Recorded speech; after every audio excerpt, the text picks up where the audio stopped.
Good morning, everybody. You are tuned to Computers 2K Now on the Nissan Communications Network. I'm Amnon, your host for the next few hours, along with Mike. Good morning. Good morning. And Spence. Hello. And Bruce.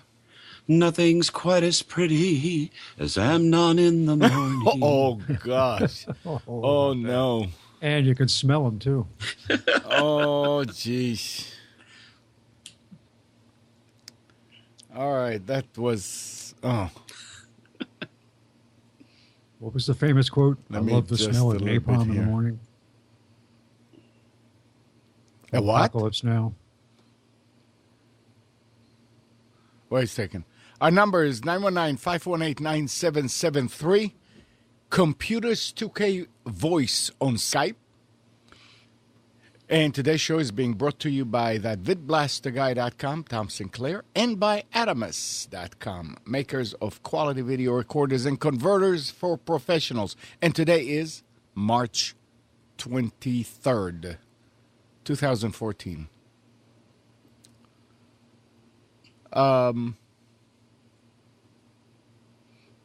Mike, did you notice something different?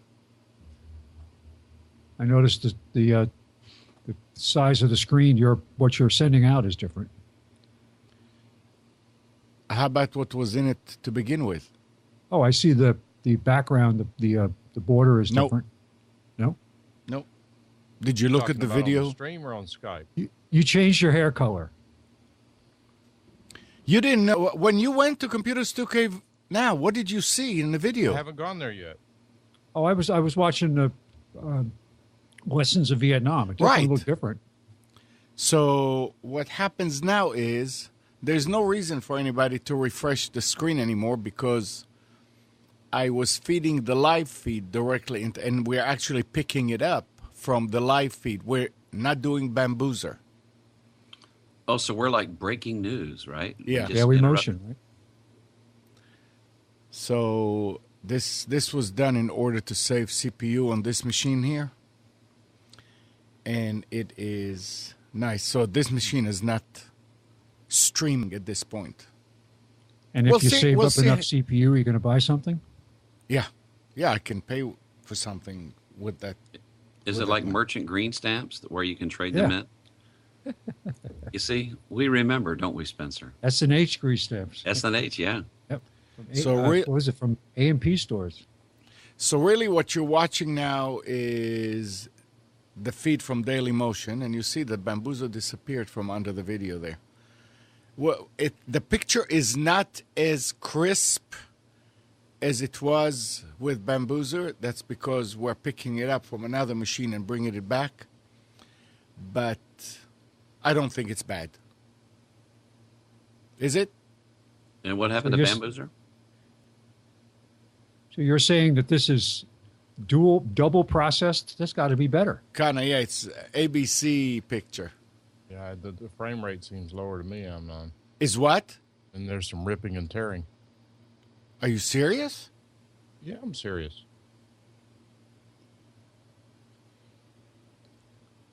But anyway, Andrew will tell you when he gets here next. Interesting. Okay. We having an earthquake there? No, I'm trying to see. Yeah, he's right. He's absolutely right. But if we don't move fast, it'll be fine. Wonder why Just it's move doing in that. jerky motions and it will cancel itself out. Yeah.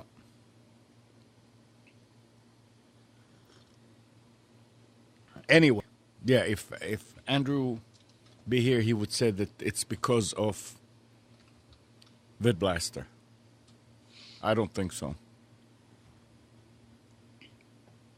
That is interesting, though. Okay. Anyway. I mean, I do have something bad to say about VidBlaster. You better be careful. I'm not going to be very careful at all. You better be careful. It doesn't want to play nice with Wirecast. Wonder why. No. It's a shame. But we'll figure it out. We will figure it out. So, did they find the plane or didn't? Never mind. Well, I did. Hey, wait. Why don't we just jip to the live coverage and let it go at that? Yeah, we could Is do there that. news? Now, well, there's more debris that's showing up, and they're all scratching their heads and speculating, and Spence, more. Spence, this was I didn't mean to really get into it. But why not? Did you Okay, have fine. something else you'd rather Look, talk about? Okay, guys, go ahead. Go See ahead. how easy it is for me to jip? Look. Jip, jip, jip, jip, jip. And that's the beauty of XSplit, which I just renewed for 2 years at half the price. Good deal. $29.95 I did the for same. 2 more years. Yep. Yeah, that was a good deal, locking in for that price. Yep. And they called us what, Spencer? Pioneers. Pioneers, yeah. You have your ears are kind of pie on.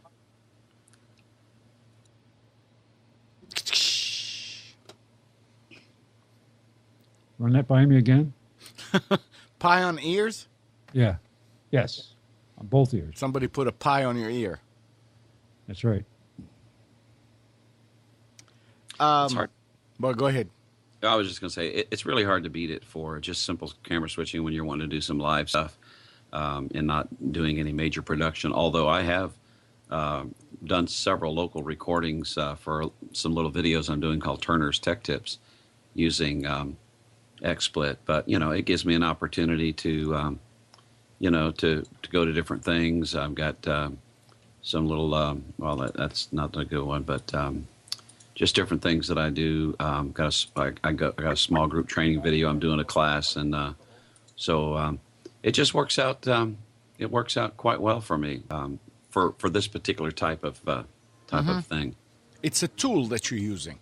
It is. It's not. It's not. It is.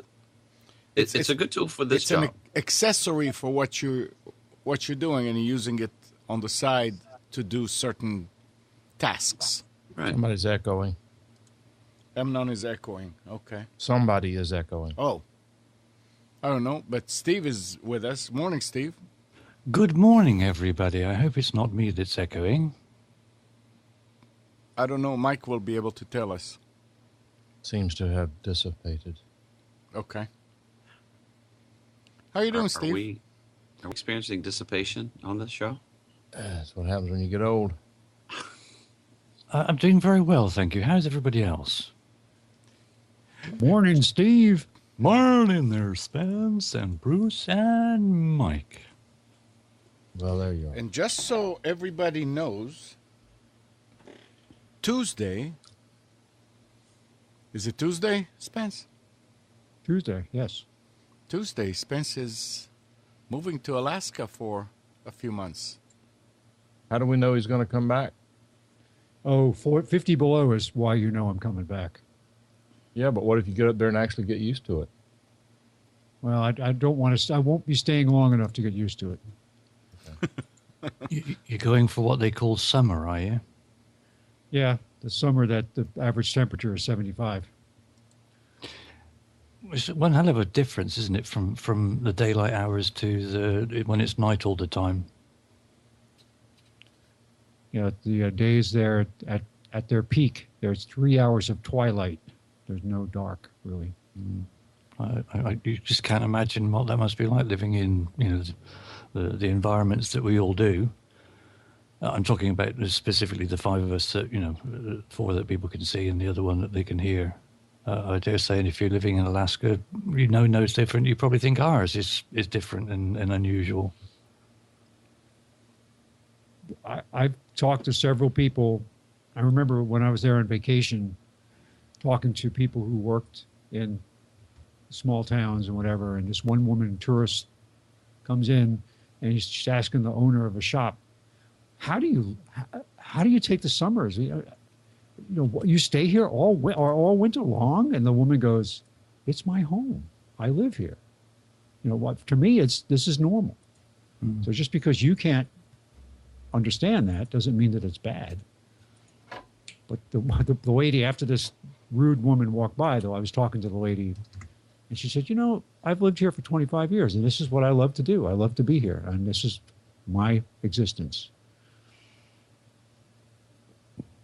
It's like the average British person will say that, the weather's rainy and miserable and it's cold and wet and windy and horrible in the winter. But, the majority of people put up with it every year, year after year after year. It's the same thing. Well, in the winter, it's mainly cold. It's the Fairbanks area is actually semi-arid. They get snow. They don't get as much snow as other parts of Alaska. But you adapt. I mean, I've been looking at cars on Craigslist just for an idea what it would cost me to buy a car for the summer. And the selling points of the car is what kind of snow tires it comes with, and the fact that it's got multiple heaters, not just a block heater, but a battery heater and an extra capacity passenger compartment heater and things like that. Those are the selling points. And auto start. Hey, Spence, how much salt are they using in Alaska in the winter? How much what? How much salt? Here they make a big deal about when there's one storm. Oh boy, we use so many tons. And I don't think they use a lot of salt, to be honest, because the cars, and looking at the list, there's a lot of old cars there that are still in good shape. Otherwise, they'd be rusted out. So whatever they use, I remember going to Minneapolis one time during the winter, and they spread this green stuff on the snow because they would use so much salt that cars would just rust through very quickly. But they started using algae. I thought they used the dry carcasses of the black flies that died during the black flies. That too. There's plenty of that. Just go outside and shovel it up. Yeah, we were warned. And Amnon, I'm taking that bottle of military DEET that you gave me. Oh, yeah. To doctor whatever I get at the you need it, don't store. You? So might I introduce us to a first text story that I found interesting? Absolutely. Last week there was an announcement about this thing called Android Wear. And there's a lot of hubbub going on the web about this Moto 360. It's probably the nicest looking smartwatch design that I've seen because it's round and so forth. So that the whole issue of wearables, and there was a discussion I was listening to and part of in the chat regarding wearables and Google Glass and so forth. And there's some interesting stories. I'll put a link in the chat. That Google is starting to get defensive about a lot of the criticism of Glass. We've had all these stories about people, the person that was arrested in the movie theater and the bar fights and things like that. So they have come out themselves with an article called "The Top 10 Google Glass Myths," and probably nobody more infamously than Robert Scoble. I think his picture of himself wearing his Google Glass in the shower ended up bringing about a term that people have used called glass holes. People that wear these things and go out and so it's kind of interesting. I don't really have a definable need or void in my life for wearables at this particular point, but the Motorola or the Moto 360 in this new thing called Android Wear, which is going to be an open source thing, does look a little more interesting. But this article on the Huffington Post, and there are several others as well, about Google Glass and how that, Google's getting defensive about all these criticisms and everything. I personally wonder whether Google Glass, whenever, if ever, it becomes a consumer grade product, is going to be successful or not. Anybody interested in glass? Glass. So it's obviously worn to the advantage of the user, and they can supposedly record their environment, right? What they see. Right, and I think on Samsung's Gear there was a camera, on the side of it, but I don't know. I posted a YouTube video earlier this week that for me, really all I need is, in fact, here was pretty much the gist of it. What I need is a desktop. This is where I get my work done. A phone for when I'm traveling down the road, when I'm in transit. And when I get to where I'm going, I just need a laptop or a Chromebook. By the way, this is an Acer C720. I bequeathed my Samsung Series 3 to my daughter. And the reason I got this is the one that's got the Haswell processor in it. So I've actually got Skype installed on the Linux side on this thing, and I'm interested to test it out one weekend for Computers 2K Now to see how the Linux Skype works. I've heard it's not good. Really? Yeah. Mm-hmm. Every I heard time that somebody last week. Every time somebody mentions this processor, I'm thinking about a has-been.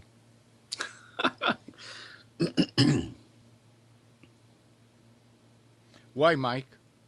I can't even hear you, Amnon. What'd you say? I said, why, Mike? I have no idea why. I guess that Skype just doesn't like Linux. I don't think found it's that the client is very, very archaic. There's just not a lot of interest in maintaining it for Linux. No, I understand why. Microsoft, that's why now. Well, I mean, I don't know that. I mean, not suggesting there's any sort of conspiracy or posturing even. It's just something that they don't have a lot of interest in. I mean, if they do it for the Mac, if there were a lot of people on Linux who wanted it, I believe they would maintain it.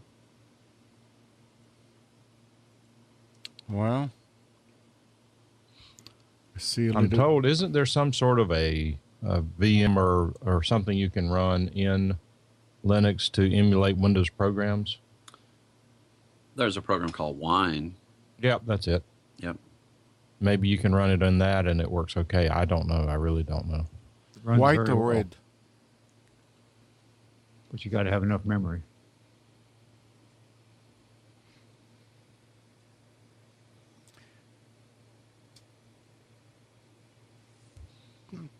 It's just something about the concept of Google Glass that's I think it's pushing the social envelopes where people don't want to have their already enough sensitivity over your space being intruded by people that you're not aware of, but the fact that the person is blatantly right there.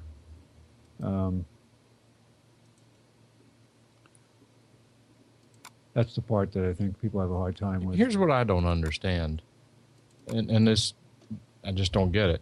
If I were to take this piece of paper and hold it up to my eye like this, I can't read it. So how is it that your eyes are able to focus on something so close to them with Google Glass? It's got to do the same concept as virtual reality glasses and all that. It's just focused. The focal length is set to be that close to your eye. My eye can't set the focal length. No, but they use a lens to change it. The image is tailored to be that close to your eye.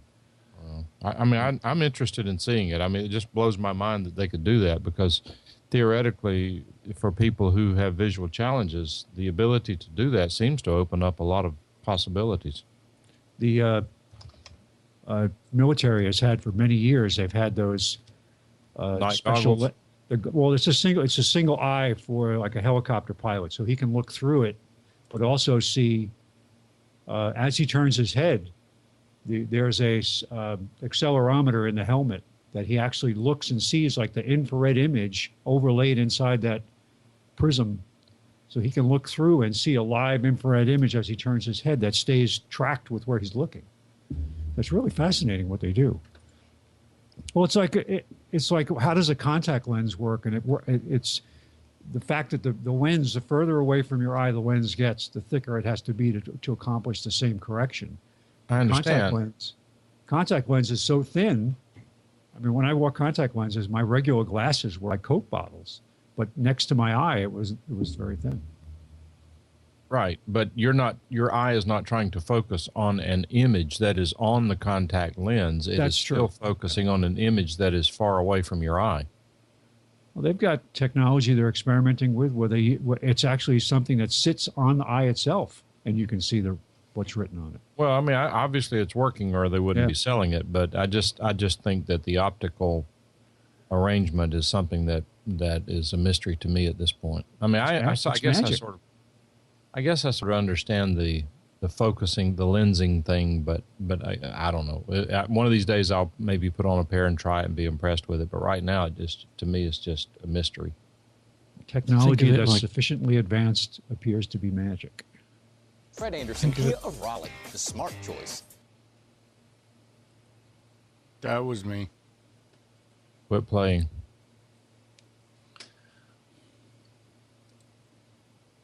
Okay, Mike.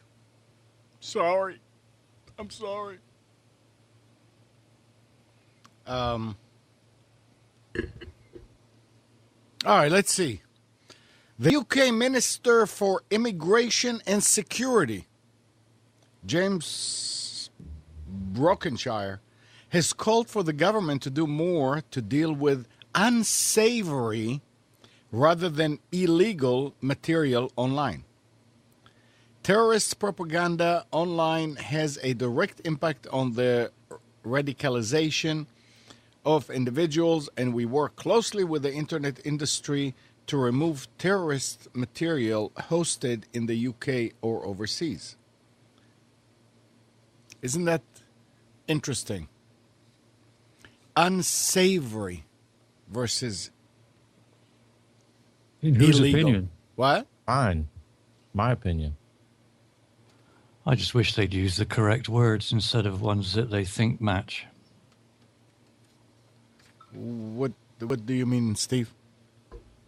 Well, they say unsavory when they actually mean we want to censor Oh, and stuff we don't like, unsavory. I mean, how wide a road do you need and how many lanes does unsavory potentially have?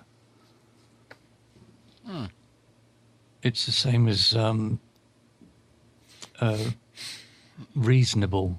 How often do you hear in law, no offense to Mike, but how often do you hear reasonable? For instance, if you wanted to protect your property, if somebody had broken in, as long as you only use reasonable force to defend yourself and your property, then that's perfectly legal. But who defines what's reasonable and who defines what's unsavory? So we have in the U.S. Senate now a bill that's introduced that says that protection under the First Amendment only applies to actual, in their words, real journalists, that fake journalists or people they don't want aren't going to be protected by the First Amendment. Well, there goes CNN, MSNBC, NBC, CBS, ABC. Right. No, I agree. But they're saying, well, if you don't work for a newspaper or a broadcast television station, then you're not considered a real journalist or a recognized magazine. So in other words, everybody that they like. Right. And everybody that they don't like will not have those protections and can be sued and can be shut down, essentially. Right. Don't be surprised if it passes. Oh, they've already said they have the votes in the Senate. Yeah, don't be surprised at what the response is from the nation. Nation won't do anything, Bruce. They'll run No, their and mouths and they'll sit on their butts. In the upcoming midterms, it's going to be another nail in their coffin, and you know,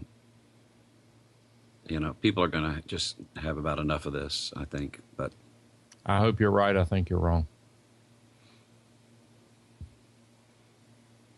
You don't Time think will tell. There's just too many people. You have to hit them between the shoulder blades to give them enough energy to breathe. Well, the cat's out of the bag. What are they going to do about it? So many blogs, so many podcasts, so many things. They'll Yeah. create a new enforcement agency and hire tens of thousands of people to run around with clubs and come to your house. Yeah, they don't have enough jail cells to, this will be revolution. Nobody's going to stand for this long. It won't be a problem. Look what happened with England. They just sent them all to Australia, so they'll just dump all the rubbish in the middle of an ocean somewhere, build an island, and put them all on there. I got a better one than that. If they'll build an island and let us alone, I'll move there. They won't even have to send me. I'd be the first one in line to buy a ticket. Yeah. If they'll let Texas secede, I'll move. Leave me internet the in hell Texas. alone. That's all. can I they want. stop it? Sure. Really? There's an argument that it's unconstitutional to allow a state to secede. Oh, now we're going to support the Constitution when it's Well, when it's convenient. Yeah, and then you got California wanting to split up and divide. People I'm are all in getting- favor of that.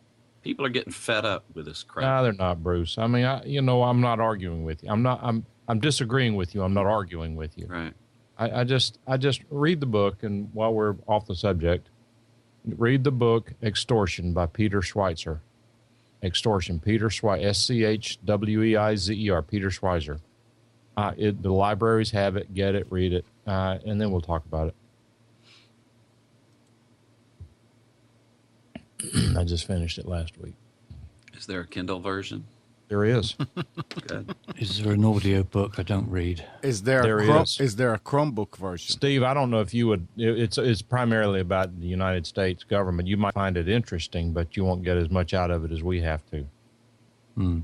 Well, I think it's pretty much the same for us over here anyway. 9 times out of 10, whatever America does, Britain follows suit, within seconds. Well, it's about And vice versa, corruption, too. so I'm pretty sure it's universal in all governments in the world.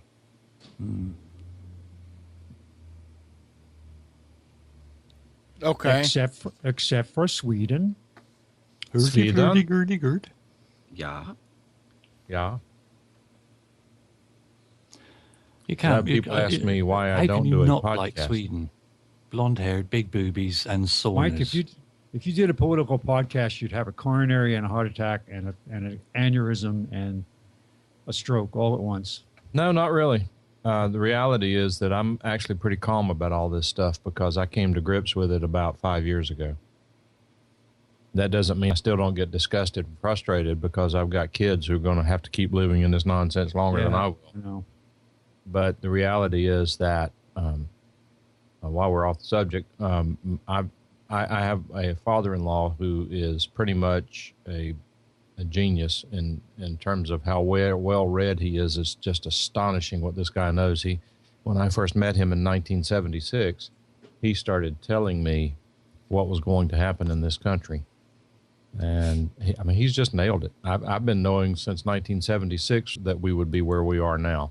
He did miss one major event, and I don't want to talk about it. And when I asked him, I was hoping, all this time I'm hoping he's wrong because what he tells me is not good. And of course, what we have experienced is not good.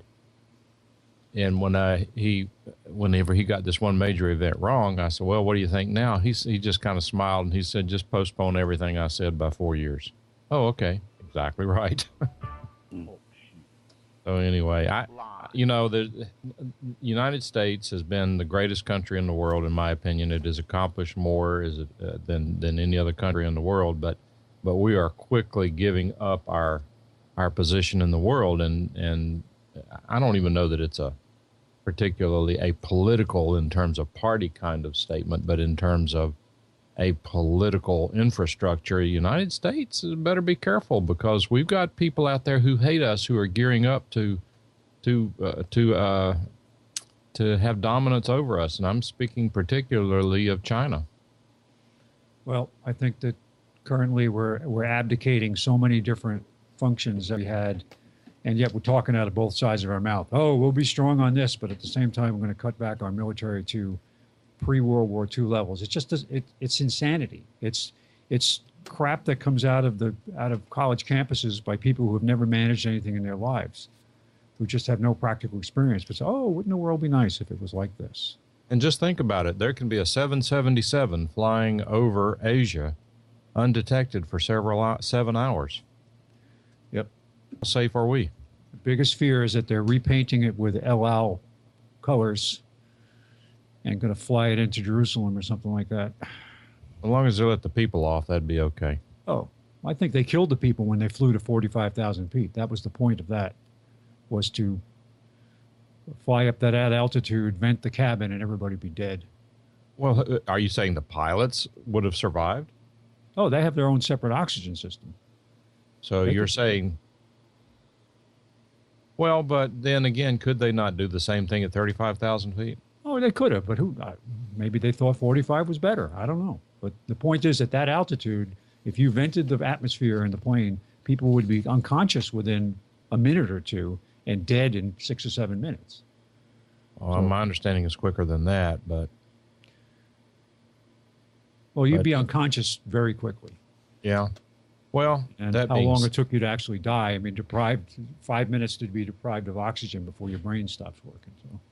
Yeah, but I'm not going to get into it, but let's just say that I've heard that it's more violent than that. But if it was explosive decompression, it would be horrible. Yeah, but one thing that I will say about it is that, and this is a guy who should know that I saw this a day or two ago. They're making a lot of issues over it going to 45,000 feet because the airplane has a ceiling of 43,000 feet.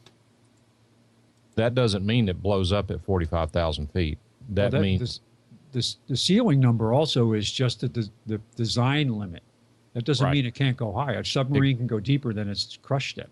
By far, there's a significant margin there. So what this guy said, he said that airplane, he said, unless something really, really funky is going on, he said that airplane could operate indefinitely at 45,000 feet. It's just not going to be efficient, and it'll get to the point where it'll stop climbing because its engines are not rated for the air, the amount of thrust at that altitude.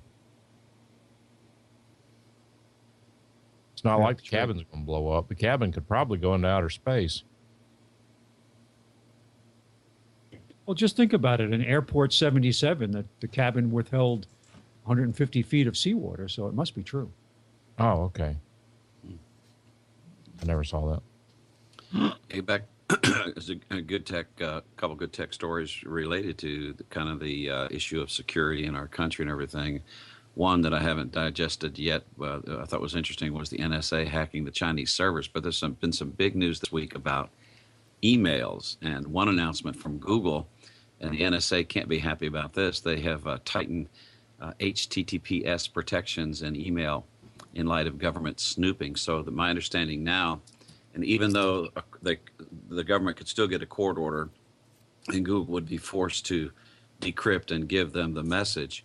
But now, if you're using Gmail, your email is encrypted from your machine as it passes through all the Google servers until it gets to the person that you send it to. It's encrypted from end to end now. You used to be able to turn off HTTPS, but now it is on by default. And the other story linked to that I thought was interesting is Microsoft, which has really skewered Google for going through customer emails to deliver ads, acknowledged that it searched emails in a blogger's Hotmail account to track down who was leaking company secrets. So they actually read through these emails, and now Microsoft's getting hammered about this. So, good job for Google. I mean, obviously, Google's not the end all be all, but that's a good move to what they did with Gmail and encryption this week. Param is chatting with me here, and he makes a point to say that doesn't mean that Google themselves won't read it. So you have to be able to have some implied trust there. Oh well. Yeah. But I mean, right. Would you not agree that it's good that your email is encrypted from one end to the no, other? I think it is. And I'm one of those people that I don't think I have anything to fear with the stuff that I send over Gmail. Sure. But there are some people who wouldn't feel that way or actually have legitimately something to hide. So, hey, Param, you should call in. I haven't talked to you in a long time. He's shy.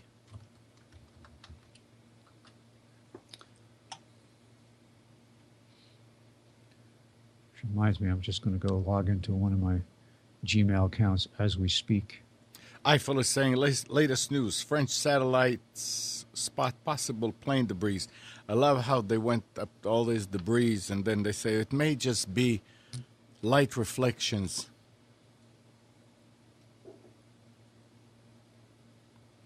Mozilla officially launched Firefox 28 for Windows, Mac, Linux, and Android. Additions include VP9 video decoding, web notifications on OS X, and volume controls for HTML5, video and audio. Firefox 28 has been released over on Firefox.com, and all existing users should be able to upgrade to it automatically. The full release notes are available as always.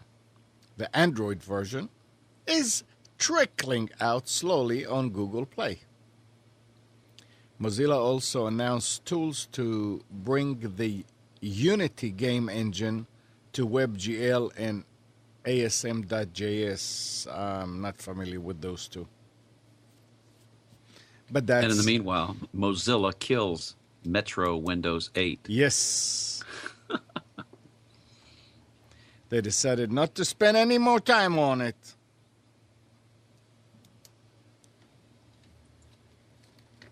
But hey. What is it about Microsoft that every other operating system has to be a disaster?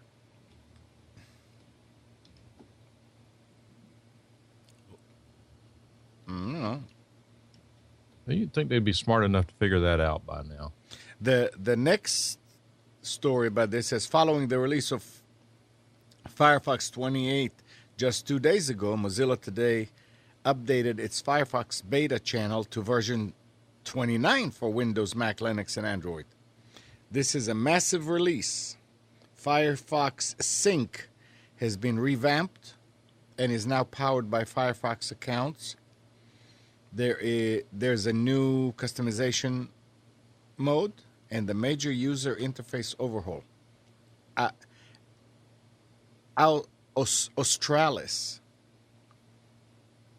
has finally arrived. Never heard of it. Release notes are here. Desktop and Android of interest to developers. Firefox 29 will feature the first implementation of CSS3 variables. Yes, variables for CSS 15 years later.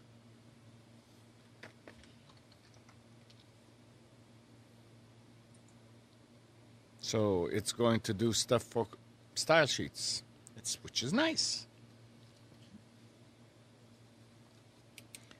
And it was also, I mean, Firefox made some more news this week. They said that, where was it?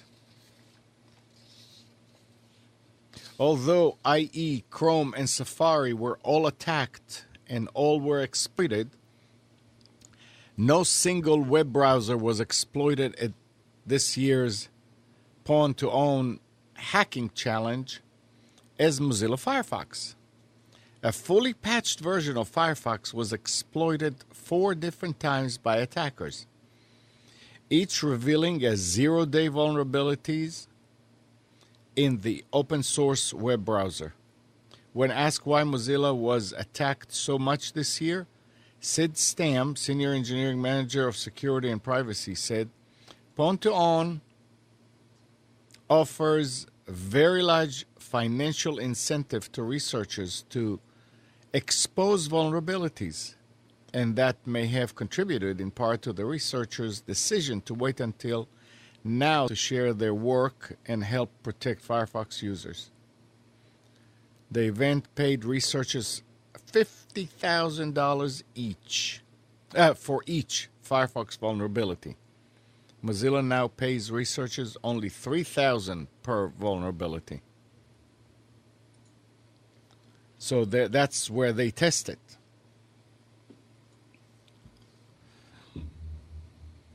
I didn't read anything about how Chrome, or I won't even mention IE. Well, I don't know. IE, I think, is getting kind of better as time goes on, especially under XP.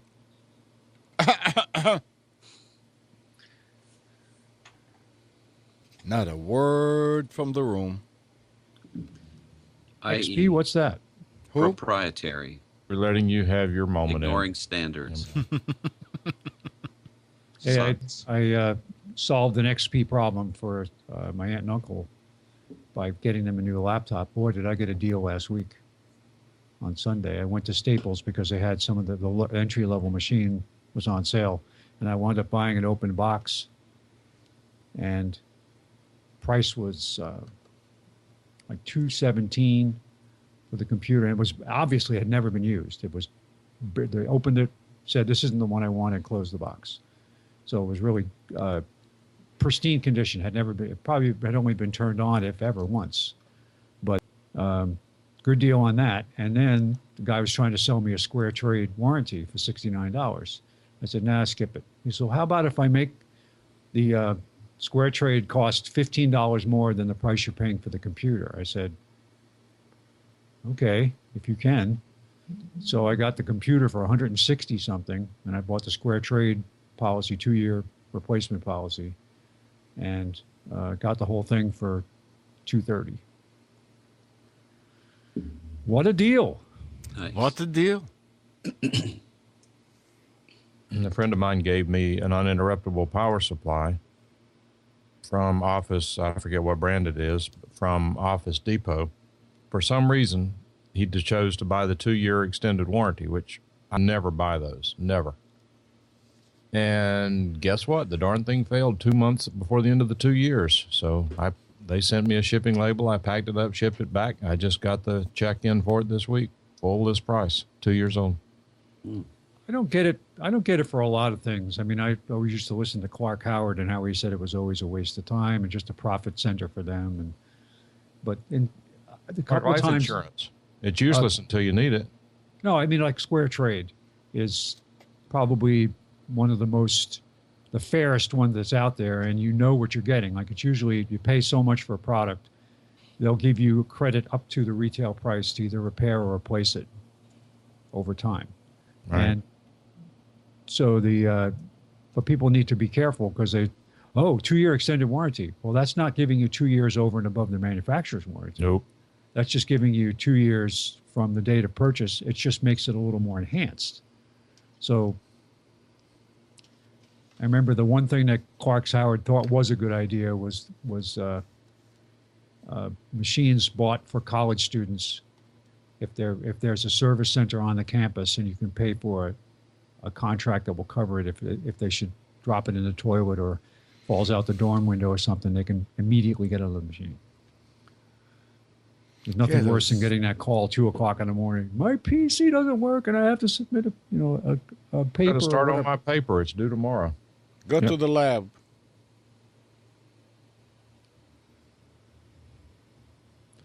So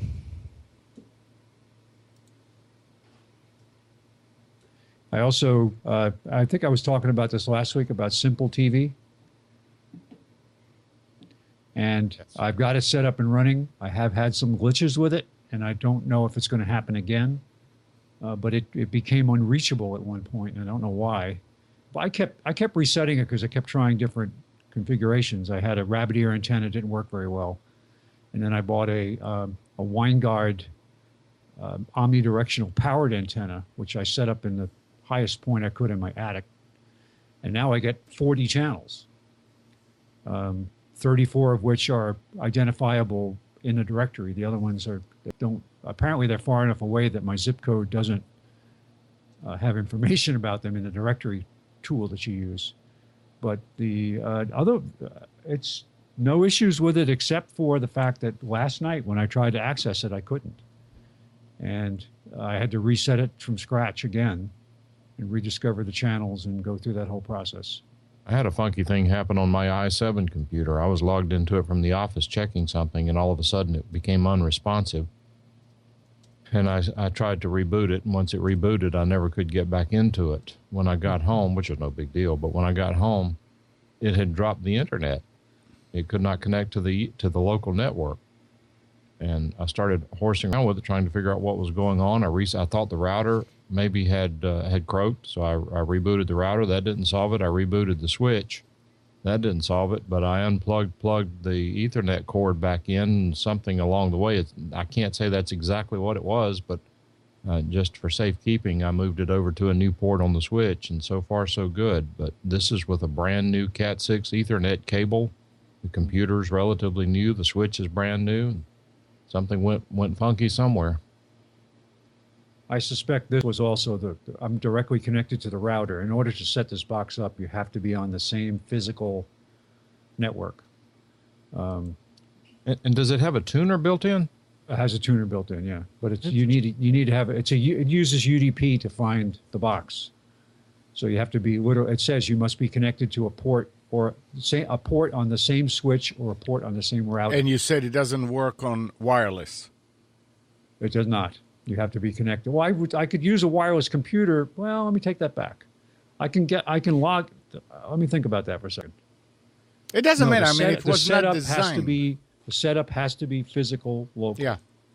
Just to access it. And then after that, you can use, once you're registered with their web service, then you just go through the web service. You can go through it from anywhere. Right. But I think it's the router. I think it must be a flaky port on the router. And I just don't have time now to diagnose it. But, and oh, by the way, Amnon, remember that did I show you the little D-Link switch that I got? Yeah. Or Dell switch. It's great. It works 16 ports, no fan. And it works. So I'm going to try to consolidate. I have a bunch of little switches around. If I can, not going to do it now. But when I get back, I'm going to try to rearrange everything. And it's interesting getting ready to go away. My daughter is going to be staying here and covering the utility bills while we're gone. So we're trying to turn off everything possible in the house to lower the bill. All the little devices that charge and have sneak current, basically, things that are soft powered, so that even though it's off, it's still consuming power. I'm going to go around and just disconnect everything. I want to say good morning to people on TalkShoe. And Mike, I remember doing it in the early days when people wanted to call. I remember, on my instructions that we came up with a couple of years ago, it says unmute all. Let them just come in, because I don't watch it to see if they're raising their hand. You can do that. So I just unmuted, and because But then you have to have them potted up too. Yeah. Somebody was saying our calls via TalkShoe not taken, and I guess somebody was trying to call, but I'm not watching it, the screen all the time, and that's so. Can you hear me? Yeah. Can you hear me? Hello. You can. Hello. How's everything? Can you hear me? We can hear you. Yeah, go right ahead. Okay. I have a comment about Google. It completely flabbergasts me that Google wants to try to pretend like they are for the people when they are not. They are headquartered in Israel. For what? You know, you guys, you look at what's in front of you, but you got to go a lot deeper than that. What's in front of us is a lie. It's a lie. it's a stage play. I realize that you're tech people and you're looking at the technology and stuff, but the geopolitical thing is way out of control. Now, when you were talking about the airlines, I think that you were right on. Right on. Which I part? think that's how the one where they fly at a certain altitude and kill everybody on the plane. Why would I they want to wouldn't do know. that? So that they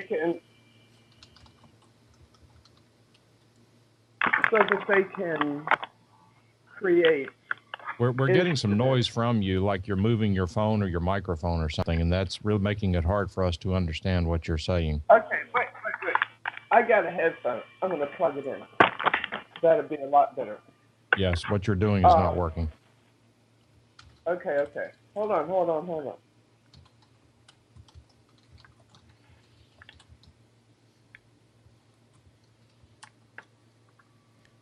Morning, Andrew. Good morning, Andrew, and also hello to the people on Talk Show. Recorded live. How's that? Live. Is that better? What was that guy's name? Dave something? Yeah, The Dave noises Nelson. are going away. Yeah, let's see if it continues to be good. Oh, now Okay. now you Yeah. got it too close to your mouth and we can hear.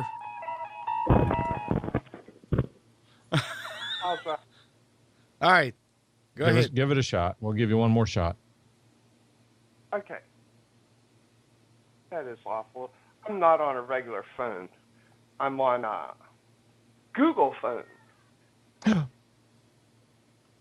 So anyway, yeah, they could want to kill off a whole airplane full of people because they want to create some type of false flag incident. You understand? So that they can say, the Arabs did it. And we got to get pissed off at them and go over there and drive them into the dust. That's why. So you're saying that killing everybody on board the airplane by climbing to 45,000 feet, depressurizing the cabin, accomplishes what objective? I don't know. I didn't see what you're talking about because I don't have a television and I haven't watched the news in 20 years. Outside of that, it could have been an experiment. How did you It could know? have been How did you know about the plane? because I had just heard you guys talking about it. Oh, we're just making a joke. There was no plane that took off and disappeared. Okay. No. Okay. Well, truth is stranger than fiction. No, there's no such thing. Uh, We're just kidding. you guys are just crazy. Kidding. You guys are just crazy. That's not the first time we've heard that. We've heard that. Oh, heard boy. All right. Thanks. Oh, heard boy. All right. Thanks. Oh, heard boy. that. Where's that coming from? All right, so much for the echo. Where's that coming from? I don't know. Must be you. You're running the controls. No, I turned it down already. That's Get a interesting. takedown notice. Be careful. I think you might be wrong there, Rifle, actually. Don't know. Not interested either way. Anyway. But there. Hey, Andrew.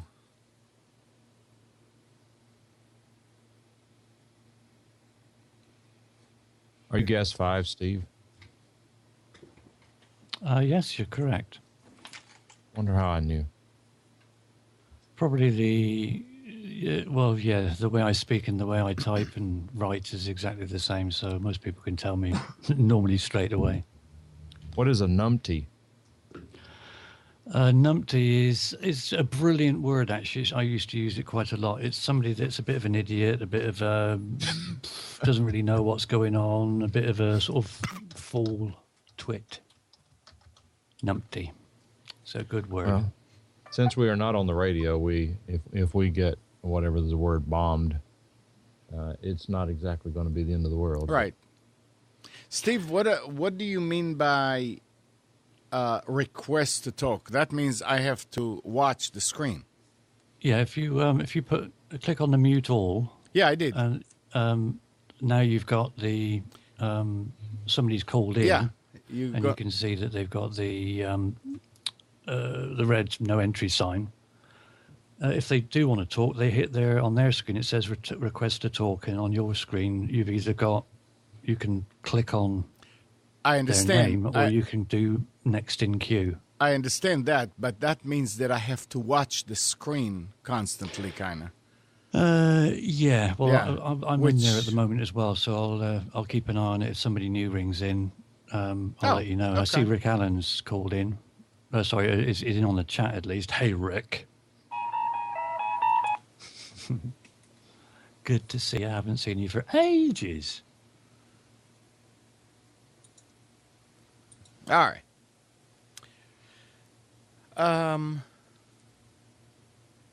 Let's see what else we have here.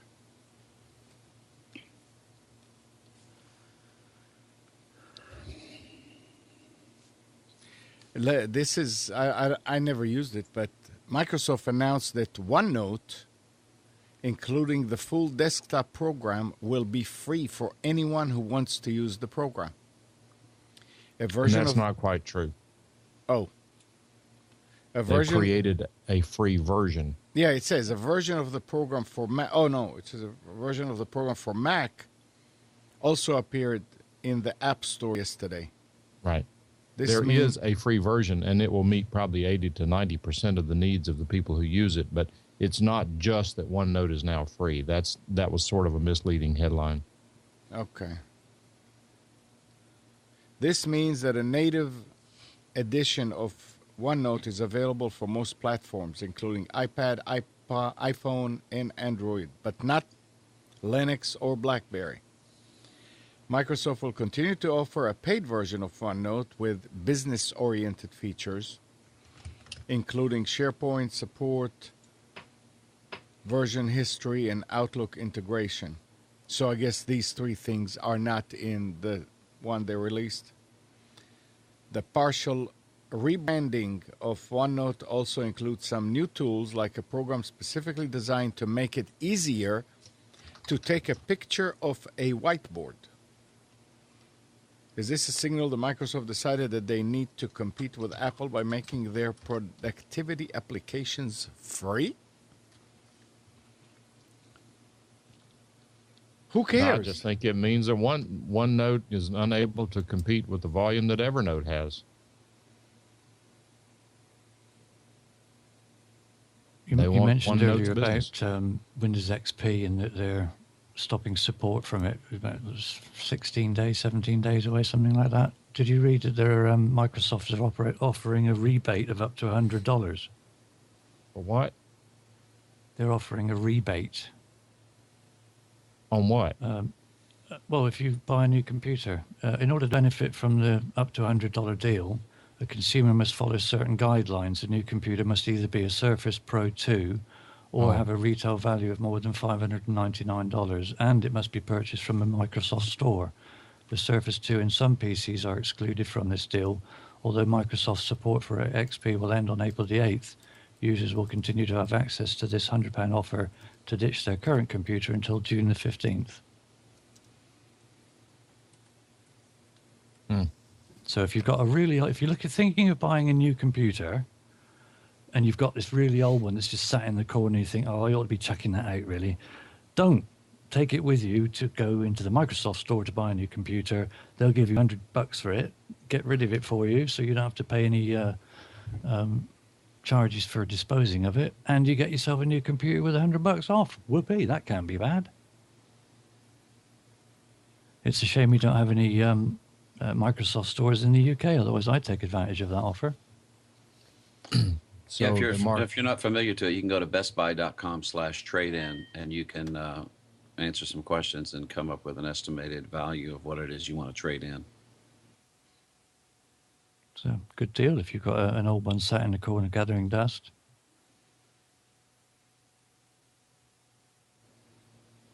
Does it have to work? Yeah, yeah. There's condition, good, fair, bad. They ask you a question. Does it boot up? Does it run? And do you have the power cord that came with it? Those are some of the major questions. So Just dig out an old XP boot disk. Yeah. Install it on an old machine, get it working, and then just take it in. You've got $100 for what, half an hour of your time. well, $100 Or- is if it's in good condition and everything. So I couldn't believe it the other day looking through Amazon. People are selling the power cord. Just, a power cord for $9. I couldn't believe it. And then you have to pay shipping. Well, in Tandy, when I worked there, we used to charge £5.99 for it, which at the time would have been about $10. Jeez. That's It's amazing. insane. I throw them in the trash can. I know. I've probably got about half a dozen round here. It's the Got a amount you half buy a dozen in the computer, and you trash think, well, I'll keep that lead. That'll come in handy in case one goes wrong on another one. Yeah. And then you end up, especially if you're fixing computers for people or building them, and you end up with a box full of just power leads. Do you remember the can days try. where you used to plug the monitor used to plug into the power supply with like a female connector, and then you take it from the power supply of the machine in order to power the monitor as well. Ideal is extension cords. They were, Yeah, those cords come in handy as extension cords. yeah. They More- must be very, very special power cords, Amnon. Gold plated, I imagine, Well, with no, titanium tips. no, And I they did say are- tips then. They're Apple power cords. They make your computer run faster. That's it. Good morning, Nick. Good morning. Good morning. Steve, do you hear a ground loop or no? Yes. Okay. Amnon, that you have a a yes? nasty, nasty ground loop on audio calling. Who does? Amnon does. Really? I wouldn't say it's nasty, but it is there. On Skype, it's 3/4 of the bars, like on the speaker meter. Oh, is it? I haven't looked at that bit. Let's look. That's the computer's 2K voice computer because it's not coming back to us. Yeah, it's Hmm. Yeah, it's sounds like, about sounds like there's one- rats crawling around inside of the audio cable. I thought it was raining, actually. Yeah, it's just about one bar. Tell me if it gets worse.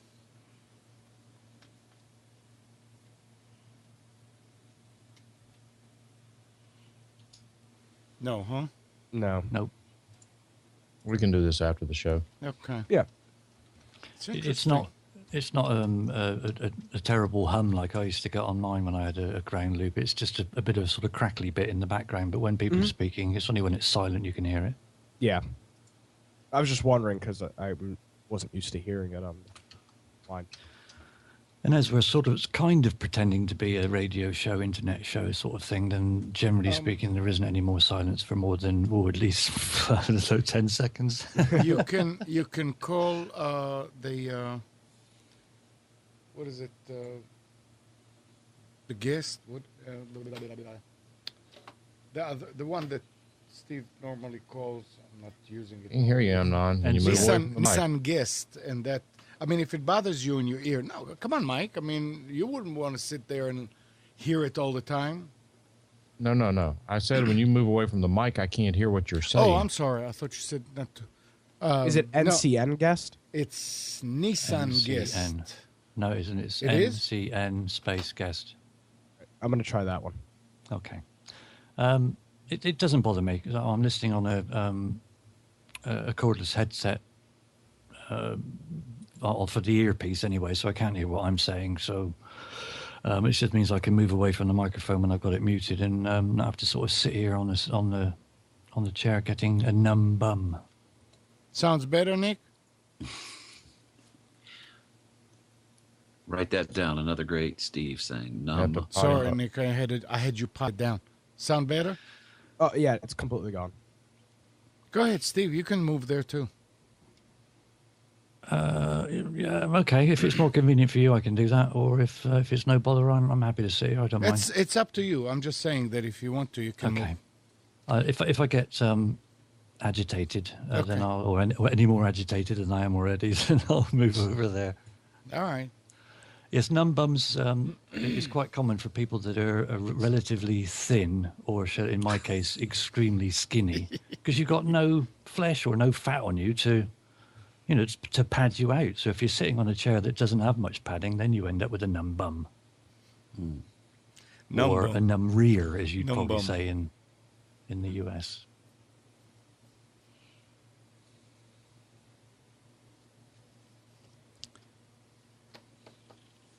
So, Nick, were you listening? You were not listening in the beginning, but when I are you watching? Yeah. Is the picture okay? Yeah, it's okay. It's definitely a blurry still, but Every now and then we see tearing. Mike brought it up, and then if you move much, then sure enough, it's tearing. well, you will see tearing. What? I said you're going to see tearing. Yeah, but he's doing a double capture. What do you mean? I remember it's going from here to the. Yeah, that's what I'm saying. You will see tearing. So you guys, you're saying that it always was tearing on Daily Motion. I'm not sure. I've never watched it enough on there Okay. to. I thought it was because of the recording, so I stopped recording for a second, and it was still doing it. And now the machine is running at 60% right now over there on the Wirecast. With recording. So I guess that should be okay. Yeah, it tops at 60. That we'll see. I ended up starting FMLE here and recording just for recording. So I'm recording it in 3 places. And we'll see.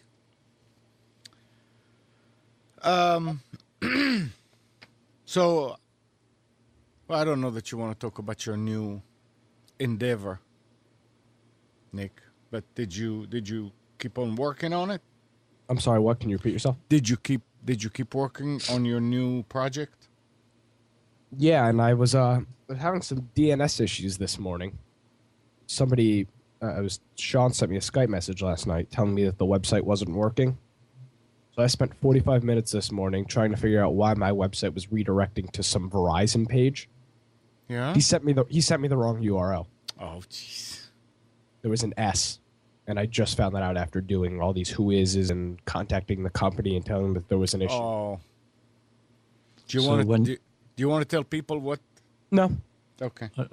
Well, I'm just wondering, actually, when is he getting out of hospital?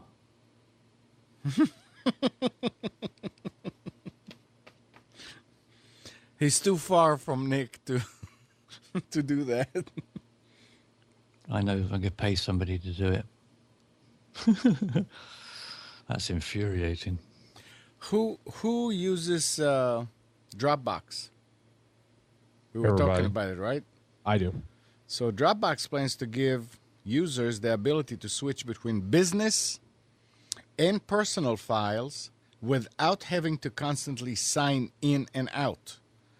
The single login feature is specifically useful to Dropbox for business users, giving simultaneous access to corporate controlled files as well as personal documents from a smartphone, tablet, or desktop computer.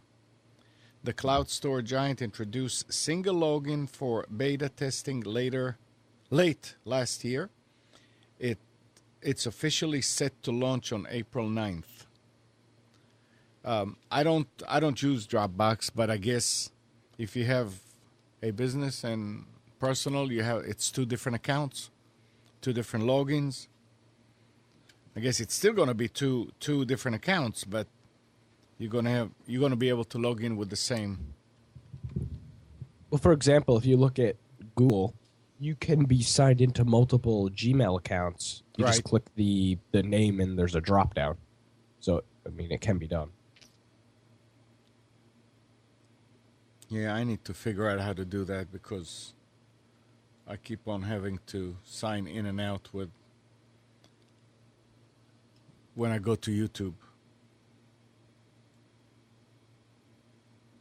They don't like my main login. Yeah. Why is that?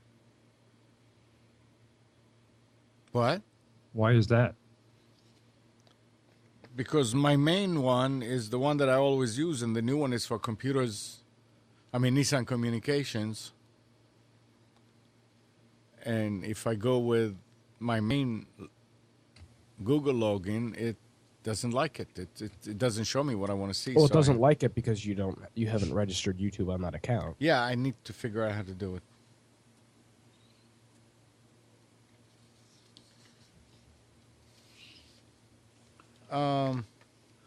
Mike, Yeah. SparkFun, a hobbyist electronics retailer, recently received a letter from U.S. Customs saying a shipment of 2,000 multimeters was being barred from entry into the country. The reason? Trademark law. A company named Fluke holds a trademark on multimeters that have a contrasting yellow border. SparkFun's multimeters are yellowish orange, but it was enough for customs to stop the shipment. Returning a shipment is not an option because of import taxes in China. So the multimeters must now be destroyed at $15 per item. It'll cost SparkFun $30,000 plus the $150 an hour fee for destroying them. SparkFun had no idea about the trademark and doesn't mind changing the color, but they say restrictions like these are a flaw in the trademark system. I don't think so. Small business does not have the resources to stay abreast of all trademarks for all products they don't carry. Yeah, right. If you're going to put the onus on the little guy to avoid infringing, then you should need an army of consultants or attorneys to find this information. Or one person with common sense. Well, the story goes, we recently heard about the confiscation of a delivery of multimeters to SparkFun for infringing on Fluke trademark. One common thread in the discussion was the theme that Fluke should have let the shipment through as a goodwill gesture to SparkFun and the maker and the maker community. Well, Fluke did one better. They announced they were sending more than $30,000 worth of official multimeters to SparkFun for them to do whatever they want with. SparkFun is most likely going to give them away. A great example of win-win-win. So Fluke was nice. I mean, I guess maybe they realized that it was not done maliciously. And here's a small company, and they get the advertising, and SparkFun is not losing the $30,000. It's not, and guess what? Whoever is getting something much better. I would assume. As a marketing exercise, brilliant tactic. Yeah. Fluke spends more than that on the Super Bowl party. Well, there must be big profit to make in that kind of Fluke's business. a big company. They're well established, industry leader. Yep. I can't imagine Apple doing something similar.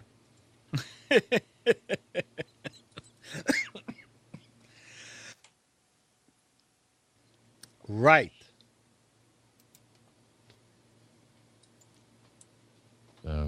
But that's the fact that the little guy does not know what the law is. That's the little guy's problem. If you're going to play in the big boys' field, you've got to play by the same rules. Yeah, not knowing the law does not mean that you are excused, but I think they were being a little bit heavy-handed because the color was considerably different. It was just that in that one person who made that decision, in his opinion, it was a little bit too close. But when you look at the two side by side, when I've seen a picture online of them, you wouldn't really mistake it. I mean, it's a definite yellow as opposed to a sort of orangey yellow. So, one's yellow, one's orange in my view. But I'm not the one who's legally making the choice, am I? So. And you're actually looking at a picture of them instead of the actual meters, so we're assuming that the picture colors are accurate too. Yeah, true. Which they probably are. I mean, I'm not suggesting that they are not. I'm just suggesting that particularly in China, whenever there is a knockoff of a product, it's not a coincidence that it looks an awful lot like the one it's trying to knock off. Hmm. Oh, they have no respect for copyright in China at all. I mean, certainly their motor industry is, and that's something that's pretty big and major. You look at some of the vehicles that they're producing. I mean, there's one that's virtually identical to a Mini, the new Mini that BMW make, and loads of other vehicles that look almost identical. They just don't give a crap. Other than Ford, Chevrolet, and those, are there any Chinese cars being imported into the United States yet? Say that again? Other than Ford, Chevrolet, the ones that are almost all Chinese parts now, are there any true Chinese cars being imported into the United States yet? Are there true Chinese cars? Yes. Toyotas you can get made in Japan. You can get a BMW made in the UK. Can you buy a car made in China yet? Not sure about the UK. I don't know. I think there's Korean cars. We've got Japanese cars. We've got, like Datsun, Nissan. There used to be, and Toyota, you mentioned, Lexus. So, but we've also got Kia, which I think is Korean. Yeah. Right. And then there's quite a few of the what I call the lower end price bracket cars, but I don't think there's any made from China. I already mentioned those, Ford, Chevrolet. I remember reading before the Olympic Games, they were there that they had hydrogen cars running around Beijing, that they were Chinese made. Well, I read recently, and I don't read all this stuff and try to remember it, but it does come to mind periodically that supposedly the number of cars being manufactured in China now is either equivalent to or greater than the cars being manufactured in the United States. That seems like an extreme. Maybe I'm remembering hearing that wrong, but that seems extreme to me. I always understood they didn't have enough money to buy cars over there. Yes, that's why they're loaning us so much money. Who's driving? Who's driving? I don't them? know. Chinese don't drive them. I don't know. They can have Chrysler. We'll give them Chrysler. I Googled automobile manufacturers of China, and you'd be surprised to see how many companies are manufacturing automobiles.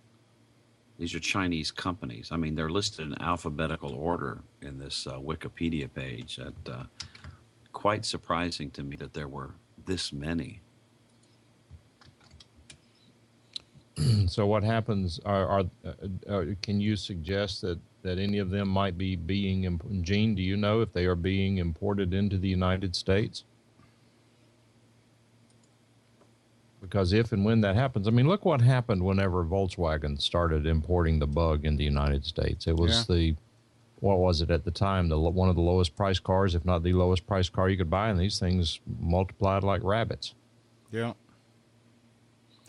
I remember buying a Karmann Ghia back in, that probably was 87, 88. and I think it was a 65 from somebody, and the original. He kept all the papers there, and one of them was the receipt, and it was $1,400. That's what he paid for it. The link that Gene posted in chat is upcoming Chinese cars. With a large capital base, low-cost labor, and expertise in manufacturing and exporting goods to the Western world, China is poised to become a leading exporter of cars and trucks, experts say. This slideshow includes an assortment of vehicles that could be among the first from Chinese automakers to be sold in the United States. Wow. Wonder what the union thinks about that. What can union do? A lot. They've got the government's ear. Brilliance Auto was the first Chinese automaker to set up shop in the United Kingdom, initially offering the mid-size BS6 sedan and most recently adding the compact BS4. The company has expressed interest in exporting its cars to the United States within about 2 years. They'll have to change the name. The BYD F3R. BYD stands for Build Your Dreams, and the Chinese automaker certainly displayed its dreams at the 2008 North American International Auto Show in Detroit, showcasing its lineup. The company reportedly plans to enter the domestic market within 3 to 5 years. I hate to tell you this, guys, but these are some pretty good-looking cars. The Xiangfang Libo CS6. Look at the Geely Tiger GT. Am I there yet? Geely FC3, upcoming cars. FC3. The Tiger GT is one that I'm looking at. I don't know. I don't see that. Do I have to? Well, this is on a link I put in there from top 10 Chinese cars. But here's a case of where, in my opinion, the United States car manufacturers are pricing themselves out of the market. Have you guys looked on a car lot lately at what the price of a new car is? It is so bad that when I see a new car with a dealer tag, not a dealer tag, but a temporary tag on it, I just think about these guys, if they're like the typical American, they're probably paying $600-700 a month for a car payment, or even worse, Andrew, they've leased it, in which they'll never even have it paid for. They'll always owe for their car. It just blows my mind. It's not my mindset.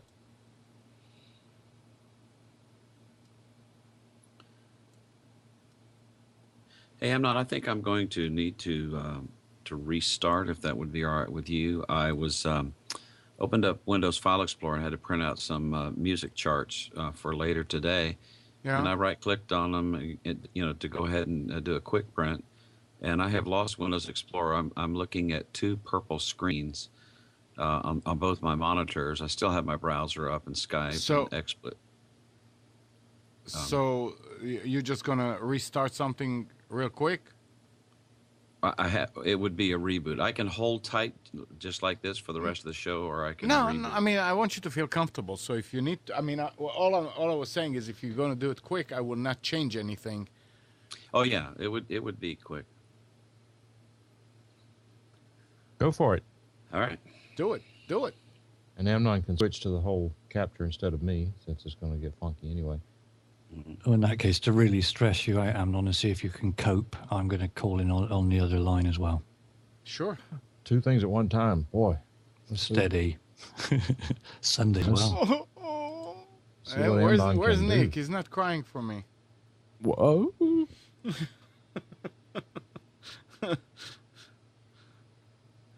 So Dropbox sends out an email, get extra space free. Did you know that you can get an extra 16 gigabytes of Dropbox space by inviting your friends? Yeah, apparently, you know how much you get for inviting each friend? Well, all my friends already have it. How can I invite any more? And I don't have any friends anyway, so... That's always been my thing with Dropbox. And it's the same thing, this is a really interesting thing. You look at podcasting, right? And the people that advertise in podcasting, it's like services like Netflix and Audible and who's the other one? Squarespace. People already GoDaddy. have accounts. Yeah, people already have accounts on that stuff. Like, for example, if I was getting Audible as a sponsor for my podcast, nobody is going to sign up with Audible because they probably already have it. I don't. These referral programs are kind of stupid when you think about it. Like, great, refer your friend. How many you going to invite 100 new people to Dropbox to get 16 gigs of storage? I don't think so. Yeah. Well, there are. I mean, what they do is they invite abuse because we all know some teenager who has maxed out on his Dropbox account because he sets up all these fake Oh yeah, that's what I accounts did. and VMs and all that so that he can get the referral, and then all those other accounts are dead links. No. And if you can tolerate Google, then they've slammed them anyway with this new space allocation anyway, right? If you really Yeah. need more than the amount that they offer you, then you can game the system once or twice and get what you need. But the other side of it is that if you need more for a really low price, you can get a lot more drive space. It's a lot better than going through the trouble of trying to scam the system. I kind of think Google has an identity crisis with Google Drive, though. In what way? That's interesting. When you think of Google Drive, or when I think of Google Drive, I think of Docs, spreadsheet, and their PowerPoint equivalent. I'm not sure about you guys, but that's what I think of. I don't think of storing my pictures on it. For I Google just think of- Drive? Yeah. See, my interpretation is exactly the opposite, because when I went to I'm not going to get into it, but I was writing an article this past week, and I wrote it entirely on Google Drive. And I go to Google Drive and tell it I want a new doc. That's not logical to me. And I wanted to, a buddy of mine said, you need to add a little diagram to the article. And I said, well, how do I draw that? And I was sitting here playing around with it. I went back to Google Drive, and there's a program in Google Drive called something. What is it called for? What is it Yeah, called? but it lets you draw diagrams and stuff.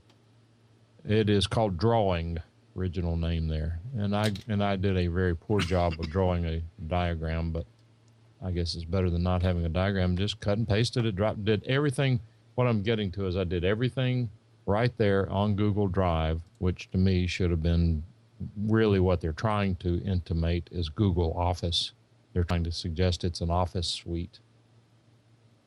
And I'm not saying, and when I say that, I'm not being negative toward Google Drive because I use it every day. But I just think that I've been using Google Docs for so long that when I think of Dropbox, I think of storing files. When I think of Google, I think of typing up an essay. I don't think of storing my media files or whatever else. Mm-hmm. Hello, Andrew. Hi, first-time caller, long-time listener. I want to talk about the plane disappearing. What plane? It was a black hole. What that, plane? What plane? What Russians- plane? What plane? There is there's no a plane. that went missing, and I think the Russians have figured out how to make a black hole, and they sucked it up, and we're next. I Oh, agree haven't with Andrew heard? 100%. I guess Andrew hasn't heard. And it was a made-up story. I made all of it up in my head. Right. So if I'm understanding you correctly, Andrew, you're saying we're going to get sucked up next. Yeah. We're all getting sucked Okay. up next. Is that later today? Because I can look forward to it. Is it before or after tea? It's right before tea. Excellent. Thank you. You've made my day now. Nick, I called him because you brought up something. I was actually calling in to talk to Mike about leasing because we totally don't agree on leasing. But Oh, boy. Totally. you brought up something interesting because I have the same exact problem that you do with Google Drive is that for whatever reason in my head, I always think about it as like a office type service out for storage, and that's totally wrong. I'm wondering if we think that because we adopted Google Docs really early on and they transitioned into Drive.